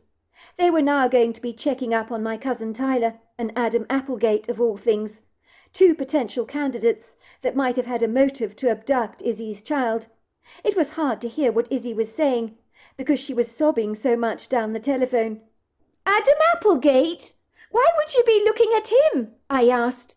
What connection has he got to do with Clarice? Izzy stopped sobbing and said, Oh, Lucy, I've made such a dreadful mess of things, I really have. I lied to you about everything. I was so disgusted with myself, you see. You know the night of the hen party? Well, I was actually intimate with two men when I got drunk. Adam Applegate was one of them. Remember I told you once I had a crush on him since I was a little girl? It's a long story, but after I retired to bed that night, I met your cousin Tyler in the bar at the hotel to find some ice for my water. He insisted I had a nightcap with him, and I went back to his suite. And on my way back from his suite to go to mine, I bumped into Adam Applegate, of all people.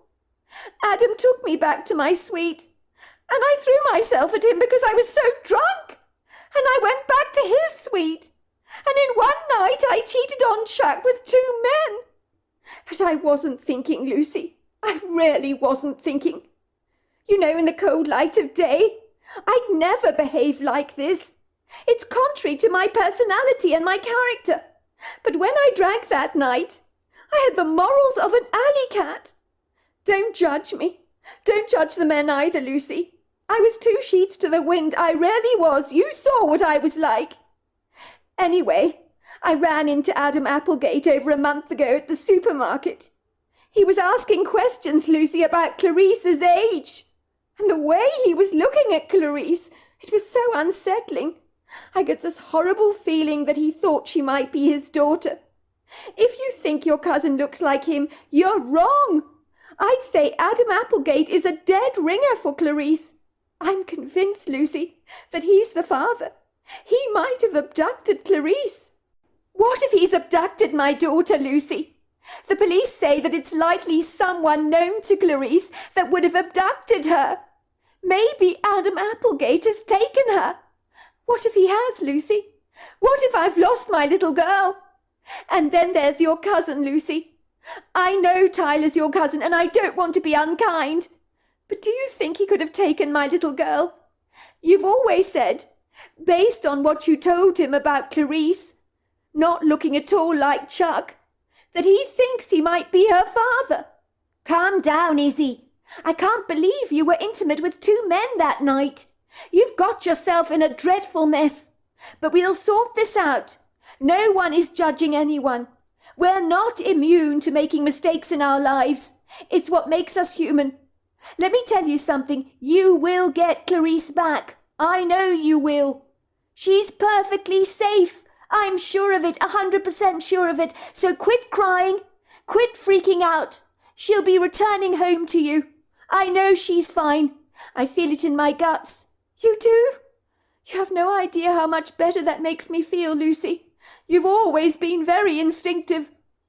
I don't just think she's fine, Izzy. I know she's fine. I'm pretty sure that both potential fathers have not abducted your daughter. I know Adam Applegate would never do something so stupid.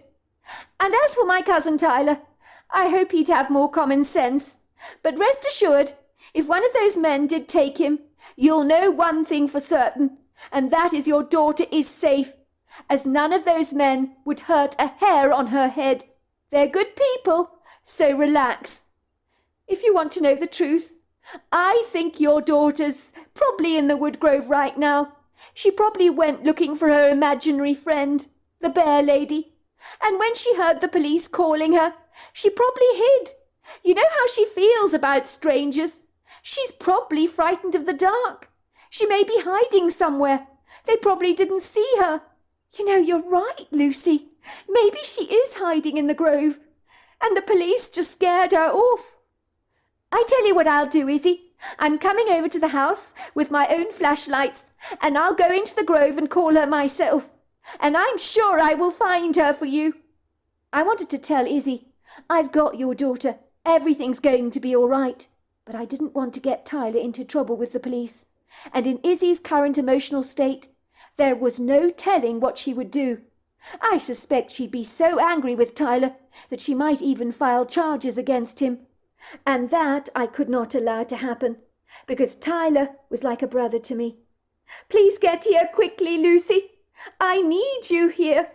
The police want to send a police lady to look after me for emotional support.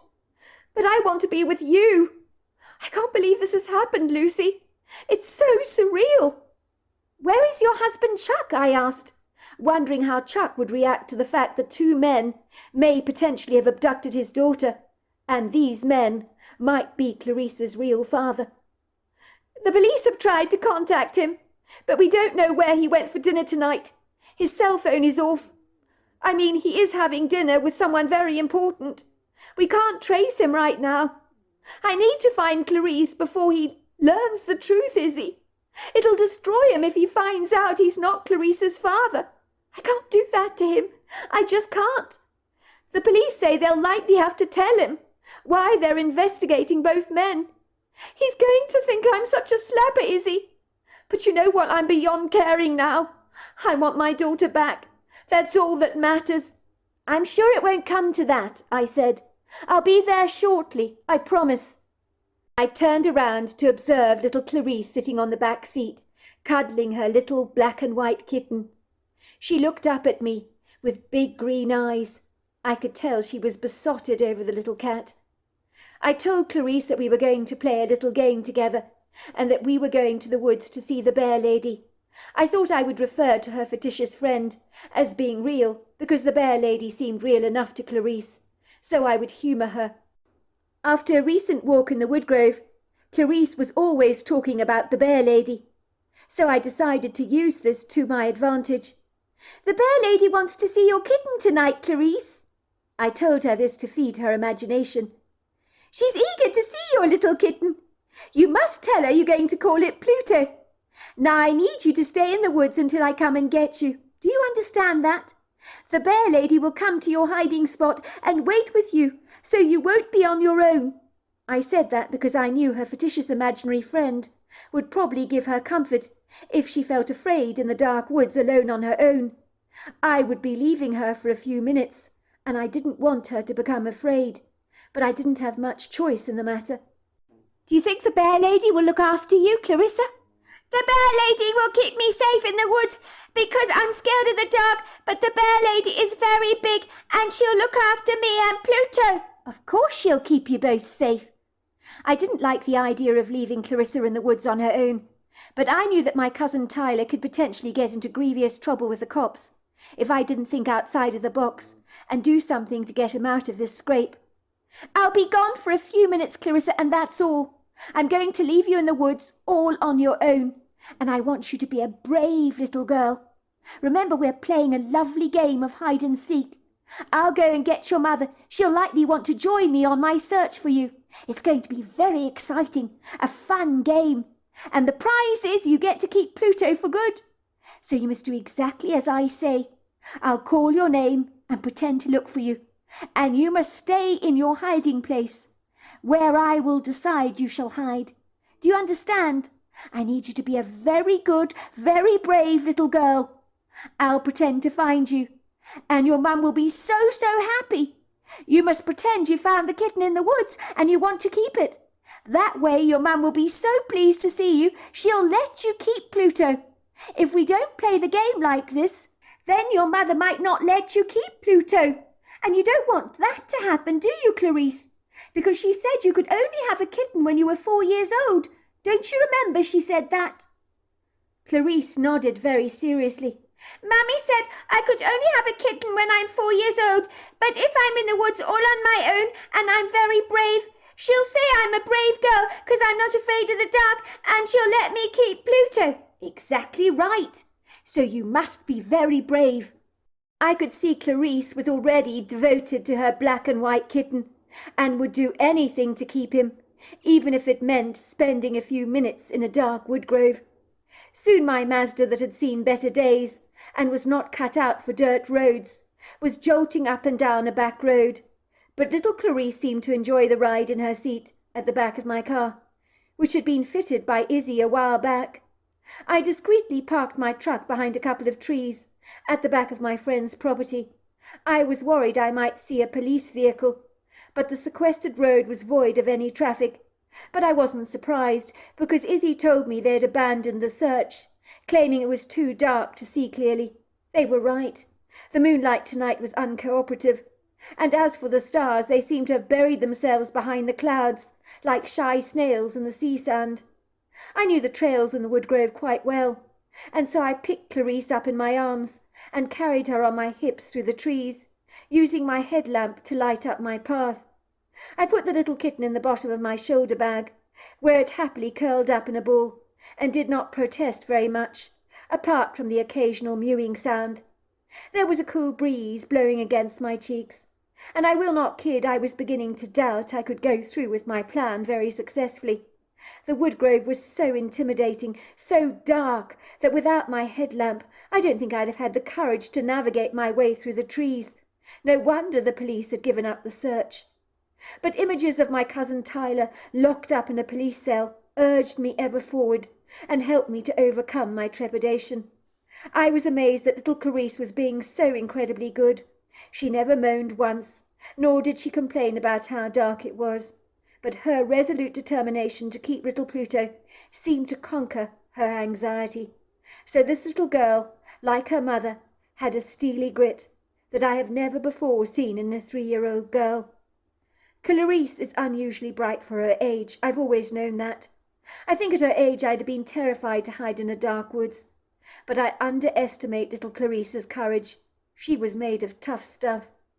The woodgrove was filled with the trills of crickets and frogs, and the sounds were moderately reassuring to me. But the ambiguous dark shadows dancing through the trees was airily haunting. It didn't help that we were slapping away at hungry mosquitoes, determined to eat us alive. But I barely gave them a second thought, and neither did Clarice. I led the little girl to our favourite tree in the woodgrove, that was fringed by some bushy shrubbery. I was so grateful it was a warm night. At least Clarice would not get cold. I hugged little Clarice and told her to stay exactly where she was. You mustn't move, do you understand? She nodded. Let me tell you, leaving a 3-year-old in the woods was the hardest thing I've ever had to do, and a decision I did not take lightly. But Clarice seemed so calm for one so young, although I could see she was growing restlessly tired, and was starting to suck her thumb. I could see how vulnerable and small she was, but I had to continue with this insane charade to protect my cousin. I could kill Tyler for having put me in such a precarious position. If anything happened to Clarice in the next few minutes, I'd never forgive myself, never. You're going to be all right? I asked little Clarice. Clarice nodded. I'm tired, Lucy, she told me, but I'll lie under the bush here with little Pluto, and I'll wait for the bear lady to come and for you to call me. And when Mummy comes into the woodgrove as well. Good girl, Clarice. You're such a brave little girl. I'm proud of you, I said. I watched little Clarice curl up into a little ball under a large shrub.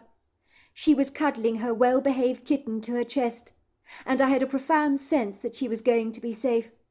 I'm not sure where that feeling came from, but it was strong enough for me to leave the woodgrove feeling reasonably reassured that all was going to plan, with a pounding heart that thundered through my chest like a booming drum. And I returned to my Mazda, driving down the dirt road at breakneck speed, a speed that I've never been able to replicate since. Everything after that is rather a blur, until I got to the house where there was a couple of police vehicles parked in the driveway, waiting in the wings. I guessed they were in the house talking to Izzy. I discreetly killed the engine. I parked my car between the two vehicles and ran straight into the woods. It had occurred to me that the police might discourage me from going into the grove, but my car parked in the driveway would assure them that I went into the grove on my own personal search for little Clarice, without even announcing my presence to them. It was just too bad that Izzy could not come along with me on the search, as I had initially planned. I wasted no time in dashing through the trees before anyone got to see me, but I knew exactly where I was going. I could see why the police had abandoned their search from earlier on, as even with my head torch it was hard to see a thing. It was more tenebrific than I'd remembered from moments before, and there were times when I felt certain that there were dark, shadowy beings moving discreetly through the trees, staring at me with hostile eyes. Even my imagination was entertaining visions of ghostly spectres and headless horsemen. It really was airy and outer-worldly in the woods. It was a discomposing feeling. I could not afford to engage my fears, even though I felt as if I was not alone, and as if something was watching me. My focus needed to be finding little Clarice, and in the dark it was hard to see my way clearly, but thankfully the light of my headlamp pierced through the dark, tenebrific veil, as if I was one big bright firefly.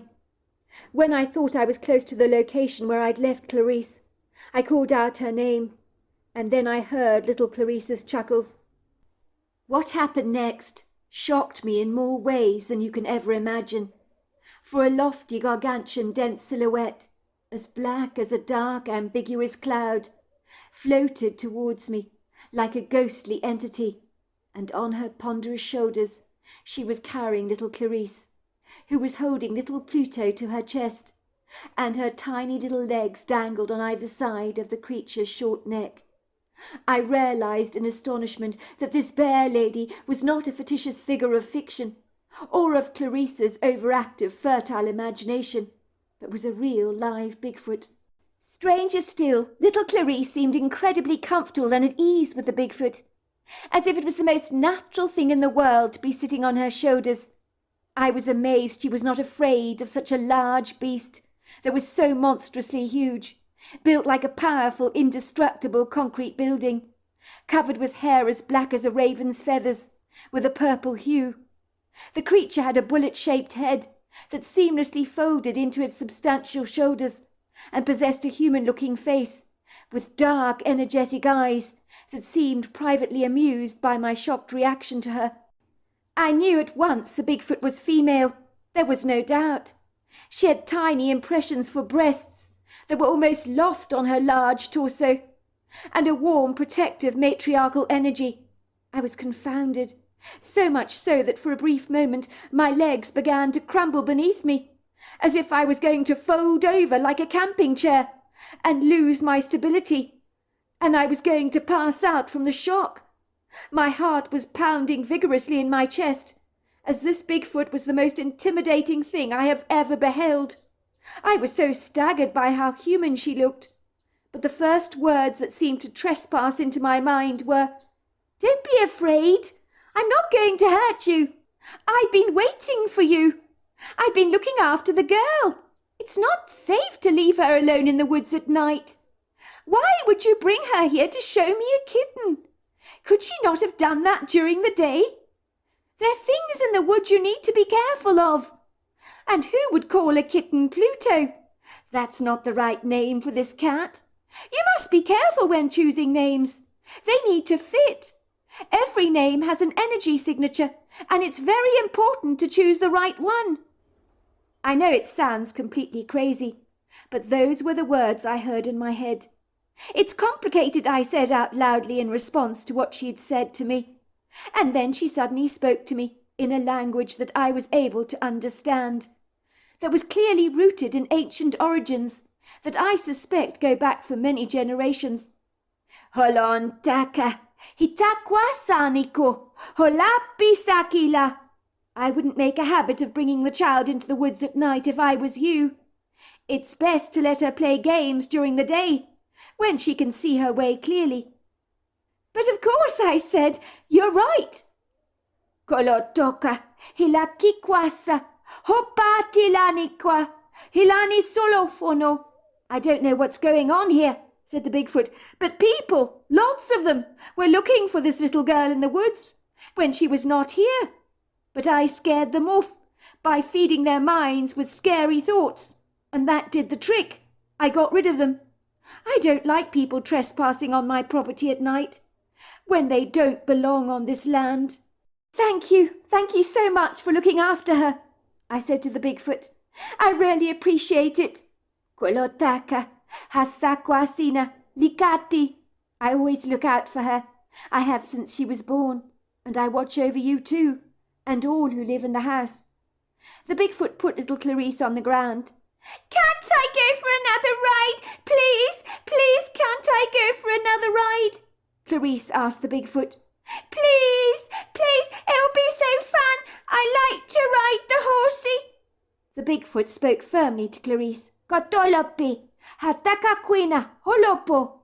I didn't know what she said this time, as the translation did not appear in my head. Little Clarice nodded obediently, her little face showing disappointment, but she ran over to me with Pluto in her arms, and I put Pluto in my shoulder bag, and I carried little Clarice on my hips through the grove of trees, feeling a profound sense of relief that she was now safe. When I reached Izzy's long red brick driveway, the police were returning to their vehicles.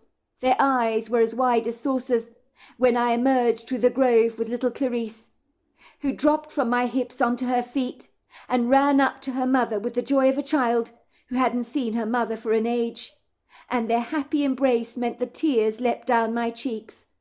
Oh, goodness gracious, Clarice, it's you! I can't believe it!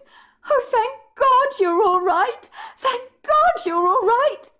I thought something dreadful had happened to you. What on earth were you doing in the woods? Oh, Lucy, thank you so much for going into the woods for me. Oh, thank you for finding her. I can't believe she's actually fine. How could you do this to me, sweetheart? We've all been so worried. Everybody's been looking for you. But I'm fine, Mummy, said Clarice. I wasn't even scared. The bear lady gave me a shoulder ride and I got a brand new kitten. I want to show you my kitten, Mummy. Clarice ran over to me to retrieve the kitten. Can I keep her, Mummy? Because I've been a good girl and I wasn't afraid of the dark when Lucy found me. It was fun playing hide and seek in the dark, but I was a good girl. As I had predicted, Izzy was putty in her hands. Of course you can keep the little kitten. But why did you go into the woods, sweetheart? The police were happy that mother and child had been reunited. They concluded that the tiny little girl had been bashfully hiding in the woodgrove because she was too afraid and didn't want to reveal herself to strangers, but had responded to my calls because I was her au pair, and she knew me well. "Did I not tell you, ma'am," said one of the officers, "that not all hope is lost? You've got your child back, and at the end of the day, that's what matters." "I'm so sorry to have wasted your time, officers. I had no idea she was in the woods like that." "You didn't waste our time. It was a pleasure to be able to help you." Izzy's account. The bizarre events of what transpired on the night my daughter went missing are very blurry and obscure. Ask anyone who's been involved in a traumatic event of any kind to give you the details of what happened on that occasion, and I can guarantee they'll say something like, "I can't remember," or that my memory is rather vague. When I lost my child and the police arrived at my house, all I could think about was little Clarice. I noticed and observed little else.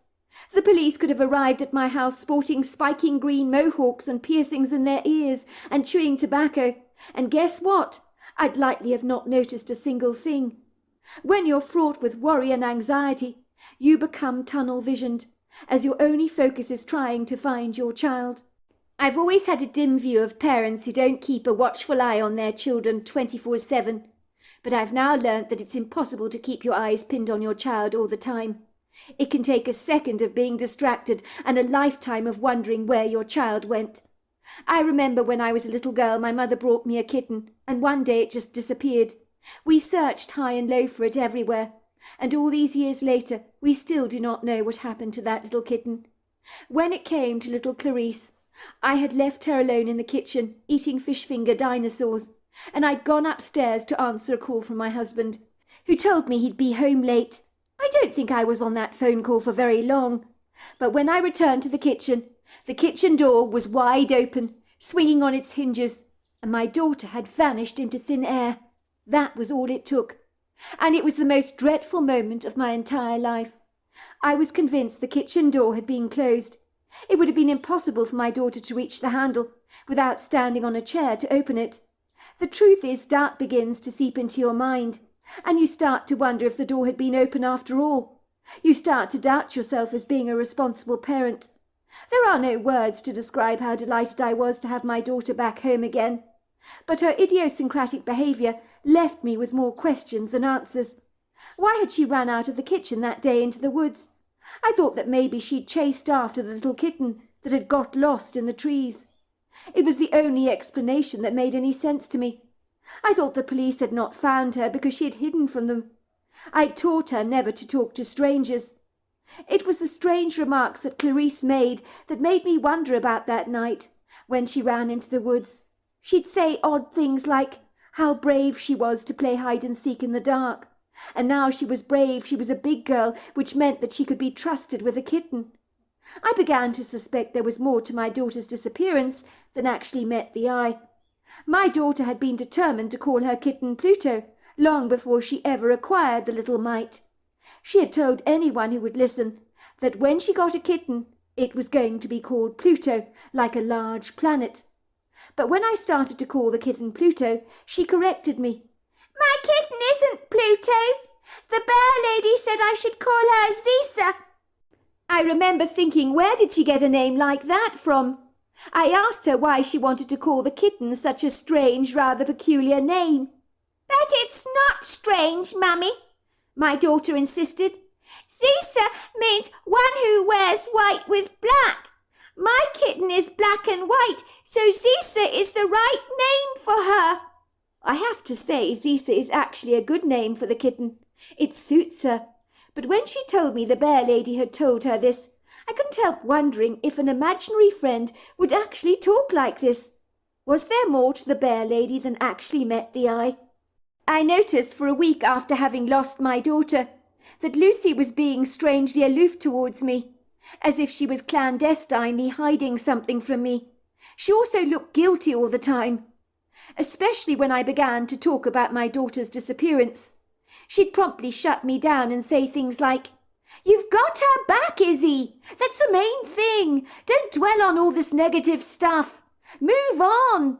You've got her back. Isn't that all that matters?"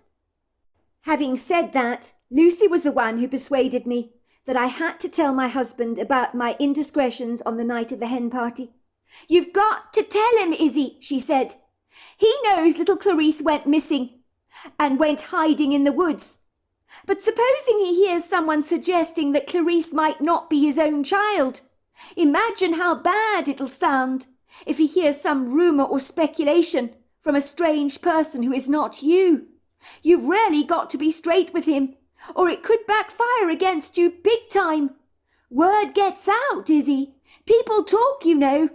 "But I can't tell him," I said. "How can I possibly tell him something like that?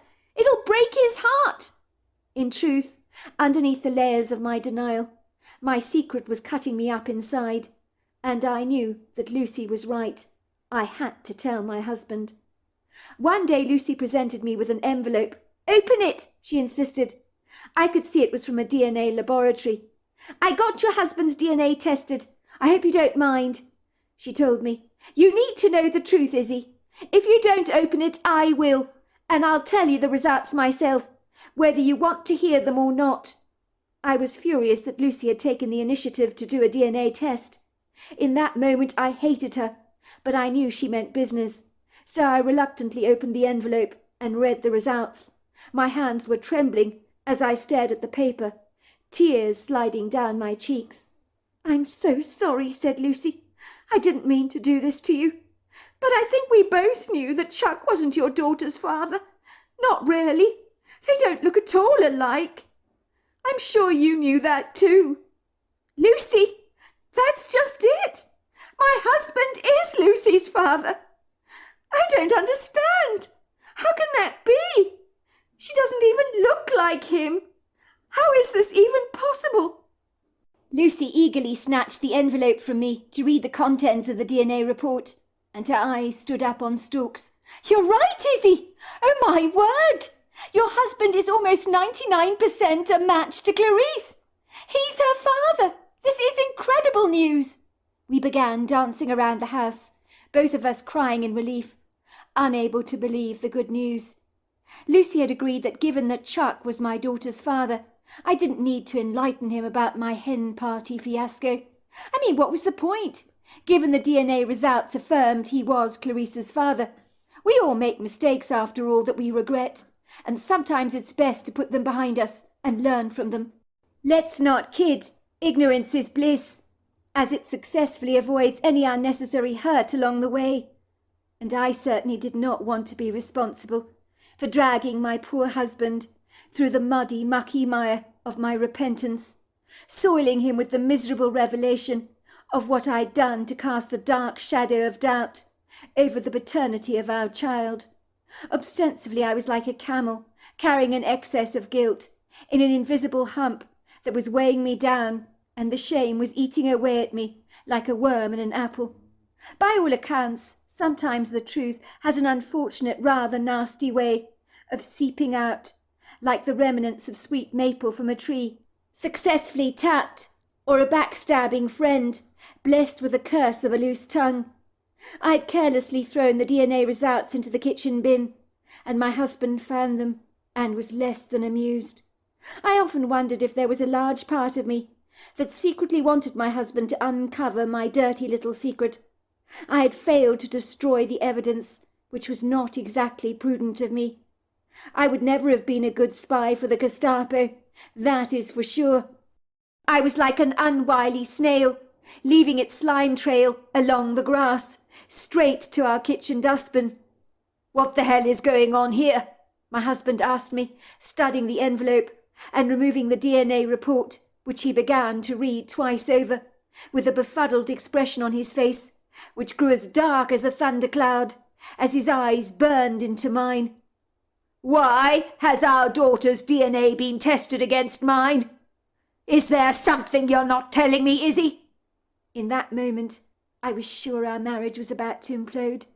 I knew now I'd have to tell Chuck the truth, and nothing but the truth, so help me God. I'll never forget the way he looked at me, his sky-blue eyes fierce with indignation, and there was hurt in those eyes. "I'm listening. Tell me everything. No one gets a DNA test done, do they? Unless they secretly suspect that their child might be the offspring of another man. I think, Izzy, you've got some explaining to do, and this better be good." "But you can see that you are Clarice's father." I trembled. I could not hold my husband's piercing gaze, for there are no words to describe the shame I felt. It was like he was looking right through me, as if I was a clear pane of glass. It was like I was having a life review of my filthy indiscretions in front of a room full of accusers, determined to take me down and throw me out with the dirty bathwater. I spent the next few minutes studying my bare feet, as if I had become seriously intrigued by the turquoise nail polish I was wearing. Chuck did not deserve any of this. I just couldn't look at him straight in the face. I felt dirty, cheap, and disgusted with myself. "I know it looks bad, but I can explain." "That's the understatement of the century, Izzy. It looks worse than bad. What's a man supposed to think when his DNA's being tested against his own offspring?" "I haven't cheated on you during our marriage, but I'm afraid I did have a fling on my hen night with 2 men. But I was so drunk. I didn't know what I was doing. I was mortified when I realized what I'd done. You've got to believe me, Chuck." My husband looked at me in disgust. He raised a brow and rubbed his chin. "Do I even know you, Izzy? You disgust me. I don't know what to say. You were intimate with 2 men on your hen party. How the hell am I supposed to digest this information? This is beyond treacherous and deceitful. Worse than that, you've kept the secret from me for over 3 years. How do you think that makes me feel? When we got married, we agreed there would be no secrets between us."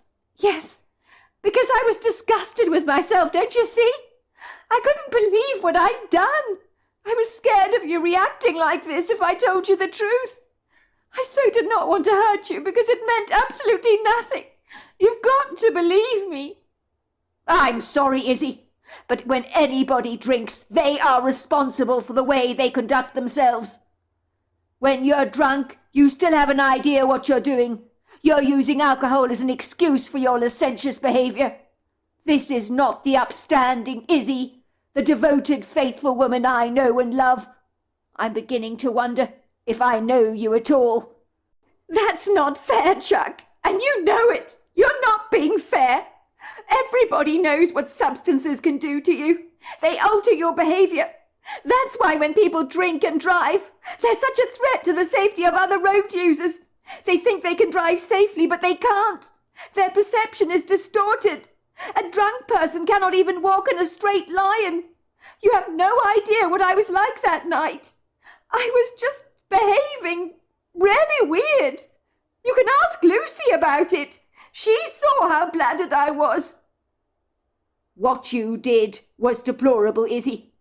And quit trying to make excuses for yourself like this. Mud sticks." "Don't you think I don't know that? How do you think I feel about myself? I'm so ashamed by my conduct." My husband was so inflamed with anger.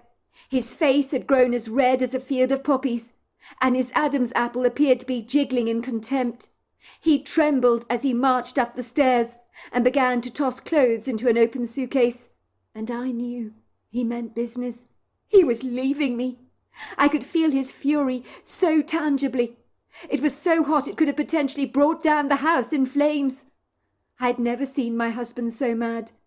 But despite his insatiable anger, I felt relief that the cat was out of the bag finally, even if it had the potential to destroy my marriage. This clandestine secret had been eating away at me for the last 3 years and 9 months, and I'd often wake up in the middle of the night in a cold sweat, terrified my husband was going to find out my secret. "Where are you going, Chuck? You can't leave me. You can't throw us away like that. It was a mistake. You must believe me. I'd never willingly set out to hurt you. You know that. It was a substance that made me behave like that. This wasn't me. You know I would never behave like this in the cold light of day." "That's the problem, Izzy. I do not know who you are anymore. It seems awfully convenient to me to blame everything on the alcohol. It's like shirking responsibilities for what you actually did. You should be ashamed of yourself, and you call yourself my wife. What kind of a wife behaves like you do?" I watched in horror as my husband trotted down the staircase with his suitcase, climbing into his car, and then he was gone. I phoned up Lucy that night because I couldn't bear to be alone, and my faithful friend arrived on the scene, and I cried in her arms. "I don't know what I'm going to do, Lucy. You should have seen how angry he was. I don't think he'll ever forgive me. Why doesn't he understand that mistakes happen in life? Surely our marriage should be built on a strong foundation, so that even when it's hit by a tornado, it can still withstand it. It seems a little hiccup, and it all comes tumbling down. Should we not be forgiven for our mistakes? We're human, aren't we?" "You are right, Izzy. We are all human, and we all make mistakes. So I'm going to test you on that one. And so now you've told your husband your little secret, I'm going to tell you mine. That was when Lucy told me about how her cousin Tyler had abducted my daughter on the night that my daughter went missing. And for a while I felt furiously angry about the betrayal, as my husband lightly felt towards mine. Then I realized it was a little like the pot calling the kettle black. If I couldn't forgive Tyler Paget for his dreadful mistake, how could I expect my husband to forgive me for mine? If I had any hope that my husband would forgive me, I knew I needed to start forgiving myself, or my lack of forgiveness might backfire against me. "But why did Tyler take little Clarice?" I asked her. "I don't understand. It was a grievous mistake. My cousin got carried away." "But why? Why didn't you tell me the truth at the time? You're my best friend, for goodness sake." "Your husband is your best friend, is he? I might ask you the very same question myself. Why did you not tell your husband the truth when you cheated on him with 2 men? You wanted to protect your marriage. In the same breath, I wanted to protect my cousin. You were in such a dreadful state that night. I was afraid you'd insist on filing charges against Tyler, and that he'd be locked away in prison for a long time. Believe me, he's remorseful for what he did, as you are regretful about what happened at the hen party. He's even more ashamed, given that Clarice was never his child in the first place." I nodded. "Tell him I forgive him," I said gingerly. I knew he'd made a mistake. Nothing he'd done was premeditated. I suddenly felt empathy for Tyler. I tried to imagine myself seeing Clarice for the very first time and believing her to be my daughter. It would have been hard to walk away from her. I'd have wanted to snatch her and run. "I definitely forgive him," I repeated. "I really do. And I forgive you for your charade in the woods. I just hope my husband will exercise the same compassion towards me. But I'm not sure he will." Lucy took my hand in hers and gave it a tight, encouraging squeeze. "Look, Izzy, give him time. Have you ever read the book Men Are From Mars and Women Are From Venus?" "No, I can't say I have." "What's that got to do with anything?" "A whole lot, as it happens," said Lucy. "The book advises women to give men space, to go into their man cave, to think. Men need lots of space, and women need to give them that.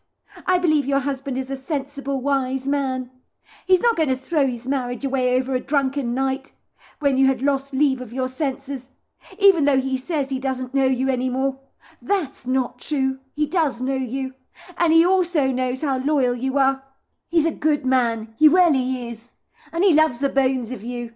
Your marriage is not made of chaff. It's not going to come tumbling down after a little windstorm. If that were the case, what would be the point in marriage? You both made vows to each other in sickness and in health, did you not?" "Yes, we did," I said. "But what's the point in that anyway? What are you trying to say?" "I'm trying to say you were sick in the head, were you not, Izzy, when you drank too much?" "Well, when you put it like that, I suppose you're right," I said. "Your husband is tough, Izzy. He can overcome greater odds than his wife's unfortunate indiscretions, which I'm sure he'll overlook. And on the bright side, at least you've got no more skeletons in your cupboard any more." "I hope you're right, Lucy," I said. I was grateful that night that Lucy had decided to stay over. I couldn't bear to be alone in the house, and without Chuck on the opposite side of the bed, I knew I'd feel dreadfully alone. I had an awful feeling that he was going to file for divorce, but I couldn't allow myself to meditate over such uncongenial thoughts. Needless to say, I cried myself to sleep that night, tossing and turning in my bed restlessly, wishing with all my heart that I had a time machine and could go back to undo all my mistakes. I wonder how many people in life would like to do just that. The following morning I woke up feeling certain that everything that had transpired the previous day had been a nasty dream. I realized it was no dream when my husband's side of the bed was ice cold to the touch. I felt nauseously sick to the stomach when I realized he hadn't even returned home last night. Furthermore, he'd left me no messages on my cell phone. Lucy had advised me not to contact him at all. "Leave him alone, Izzy. Let him be," she told me. "Give him his space. Remember, he's brooding in his man cave." Lucy came into my bedroom the following morning with a breakfast tray and some hot coffee. The smell of those coffee beans warmed my heart. Lucy was a good, faithful friend, and she was taking such good care of my daughter. "You must eat something," Lucy insisted, "to keep your strength up. It's very important. You look as white as a sheet, and there are dark circles under your eyes." "But I can't eat," I told her. "My stomach feels wobbly." "You know what you need? said Lucy. "You need a walk in the grove. The trees will make you feel a whole lot better. There's something really reassuring and grounding when you walk among the trees. I think it'll give you a measure of peace. Go on, off with you," she encouraged me. "You need some colour in your washed-up cheeks. And you never know, you might actually work up an appetite. I'll be taking care of Clarice for you. Run along, why don't you? I promise you, you won't regret it." I had learnt from experience that Lucy was usually right about most things, and that I was unlikely to regret going for a walk in the grove. But it was so difficult to pull myself out of my blurry fog. I felt so vacuously empty, not knowing what the future held for me. I had horrifying visions of divorce papers, lawyers, and my daughter's life tossed precariously between two different home addresses. I didn't want my daughter growing up in a broken home, nor did I want my relationship with Chuck to fall apart, like a clump of dandelion seeds in the wind, being blown away in the wind. I couldn't get the haunting images of my husband's disappointed look that I'd seen in his eyes. It was as if he'd been hit like a brick to the head when he learnt of my infidelity with 2 men, 2 weeks before our wedding day, when we had promised to be faithful to each other. I had destroyed that promise, but beyond that I had broken the trust we shared together. Ostensibly everybody knows that trust is a huge deal in relationships. Without trust, you can't build a secure foundation, can you? It's like building a house out of hay that could catch a light, disintegrate, grow mould and rot, or be blown away by a single gust of wind. So I decided to abandon my whimpering thoughts that were indignantly crawling inside my head like fat, hungry maggots eating away at my deflated hope, so that there was nothing left inside of me, and I was as hollow as a doll. If I didn't get it together, I'd fall apart, and my little girl needed her mother, and so for her sake I couldn't crumble like a cookie. With that thought in mind, I ran a brush through my hair that looked limp and straggly, with all its healthy shine vanquished from it. I washed my face, brushed my teeth, threw on a pair of ugly-looking jogging pants, a sweater and sneakers, and with a great wary reluctance I came into the kitchen, looking like a half-eaten bird the cat had dragged in overnight. "Mummy! Mummy!" said Clarice, who was sitting at the breakfast table, rambunctiously eating a very messy Pop-Tart, and was waving her tiny little arms around like a little octopus. She had strawberry-crusted stains over her mouth and cheeks, and looked absolutely adorable.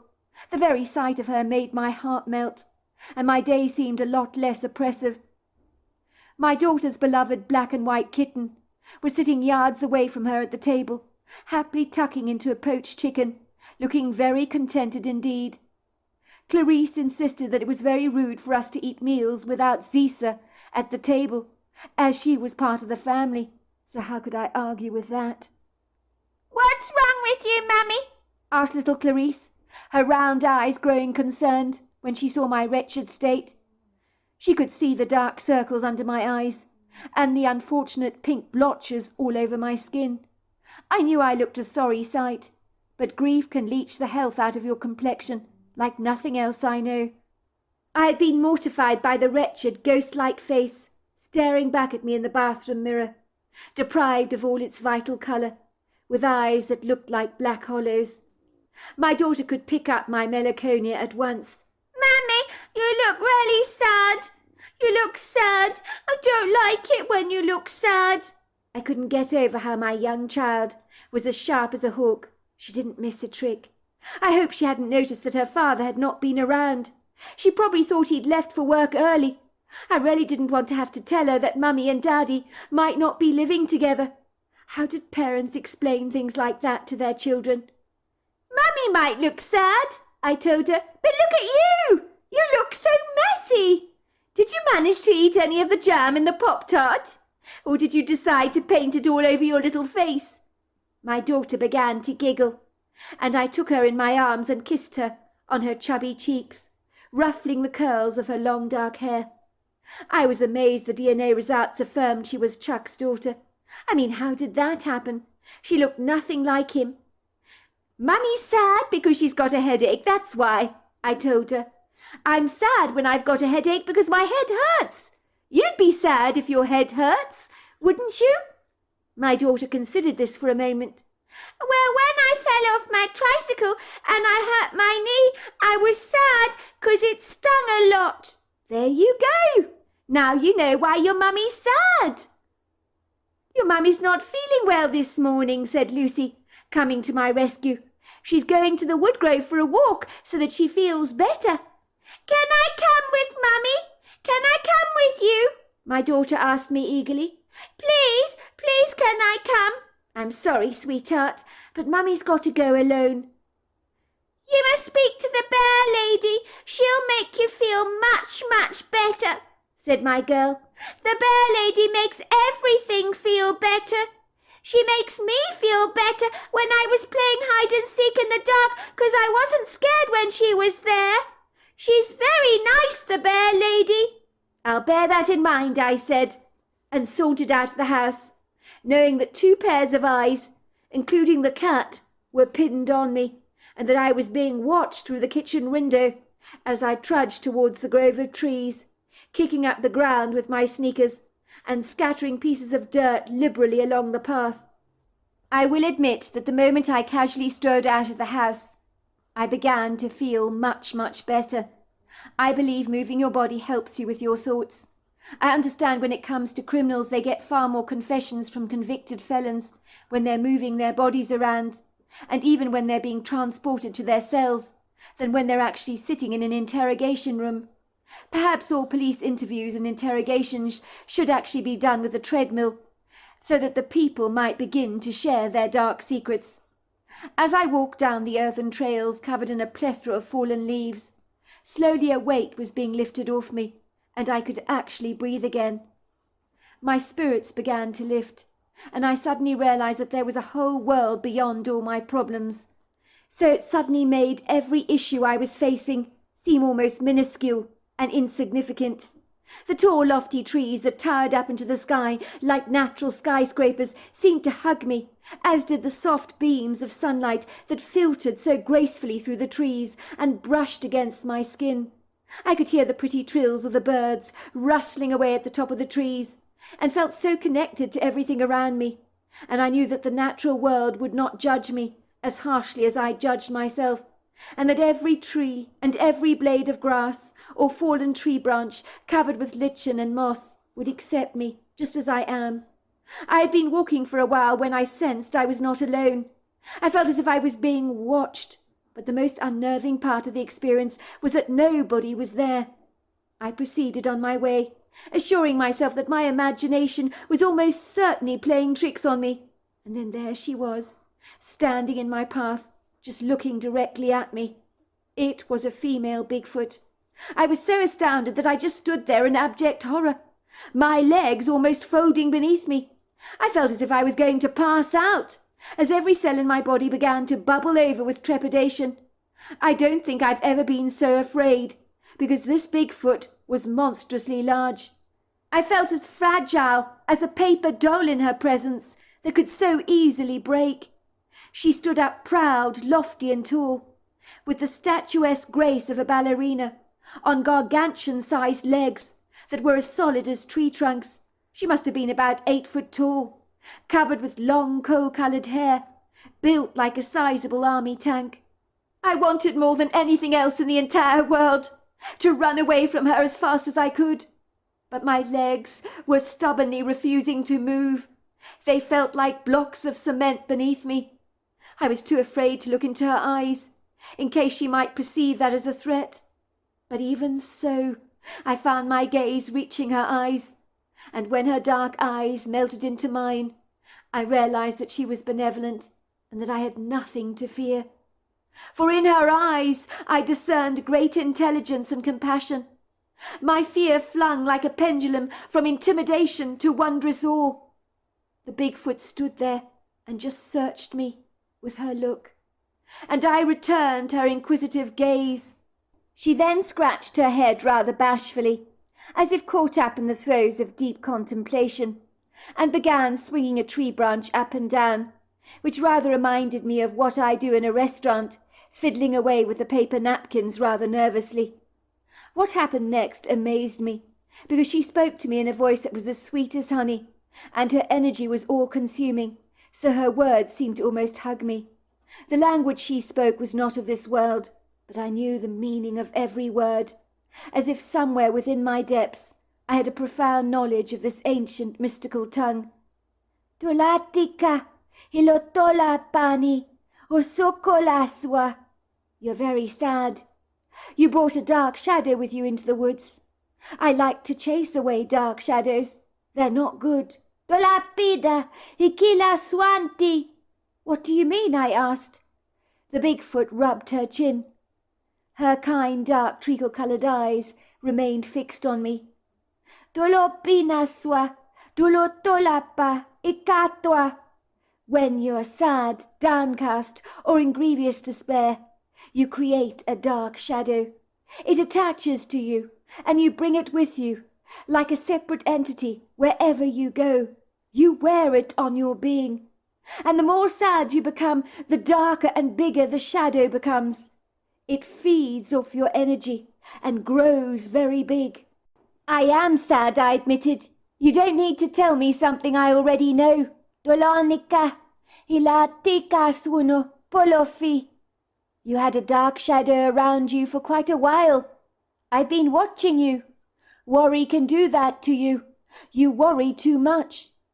Well, what I do to get rid of all that worry? I asked her. Dolotaki hilana tolobo, sikashwana likali nolobo, hataki lana kwa. You do what you're meant to do. You live in the moment. You don't look back. The Bigfoot pointed at a chipmunk that was ambling up a tree branch, watching us closely. Dolatika, holoponi, sikatina. Do you think he worries about what he did yesterday? The Bigfoot asked me. No, I suspect he doesn't, I said. Dolakilakwa, hotolopasa. That's why he never carries a dark shadow in the forest with him, nor do the other animals for that matter, because even if they've been exposed to fear, they let it go. Kolotolopa ilakakuloso. They know better than to carry it around with them. You would do well to do the same. Your kind like to carry dark shadows with them, a lot of the time. You're right, I said. I'll try to do that. The Bigfoot walked with me through the woods, and I felt as if I was with a friend. When we reached a scattering of daisies at the edge of the woods, she made me a daisy chain, which she hung around my neck. Dolotaki, lidoloposa, fanakwa. The daisies, they're yellow like the sun. They eat the black shadows. Your dark shadow is getting less now, she told me, but it hasn't gone yet. You require lots of work. I hope you'll take my advice to heart. And with that she tapped me gently on the back and just ambled away, and I felt bitterly disappointed that she had gone. But then something quite miraculous happened. My husband came running through the trees towards me. He threw his arms around me, embracing me in a warm hug. What's that for? I asked. I thought you were mad as hell at me. I thought you were about to issue me with divorce papers. I don't know how to explain it, because I was, said my husband. But I was driving back to the house to tell you I wanted to file for divorce, because I was furiously angry. And then a great peace came over me. It was like I had an epiphany, and a strange voice seemed to speak into my heart, telling me not to focus on the past, but to live in the present, to move forward into the future. And then it made perfect sense to me, because I suddenly realized that what happened has happened, but I cannot envisage a life without you, Izzy. I'm really sorry about what happened. I know you are, he said, taking my hand in his. Let's put it behind us, shall we, and move forward with our lives. We have a bright future ahead of us. As we walked through the trees, I saw the Bigfoot peeking at us. I think we're being watched, said my husband. Don't you? I feel as if something is watching us. Well, if you think we're being watched, maybe we are, I said, but I decided not to mention the Bigfoot, that I was later to learn was my daughter's fictitious friend, the bear lady, whom Lucy had also been privy to meeting, and had not cared to mention to me. It's hard to explain, she told me. Once you've had an interaction with a Bigfoot, it's so very personal. You just don't want to share it with anyone. I knew what she meant by that. And although I don't see the Bigfoot very often, I know that I will if I'm in a bad place in my life. Because as my daughter so aptly put it, the bear lady will make you feel better. So there you are. That's my story. Wow, what an incredible story. And I certainly do think it shows us the importance of forgiveness, because we all do make mistakes in our lives. We do things we regret. And we always need to be able to forgive and to let go of things and to move on with our lives. Well, hello there. I hope you enjoyed the Omnibus edition. We've got many more coming our way for you to listen to. Sending you love wherever you are in the world, in North America, Canada, Kenya, wherever you may be. I send you lots and lots of love. Thank you for listening to my Omnibus, and I really do hope you enjoyed it, because that's the whole idea about it, is to give you some interesting stories to listen to. So until next time, goodbye and good night.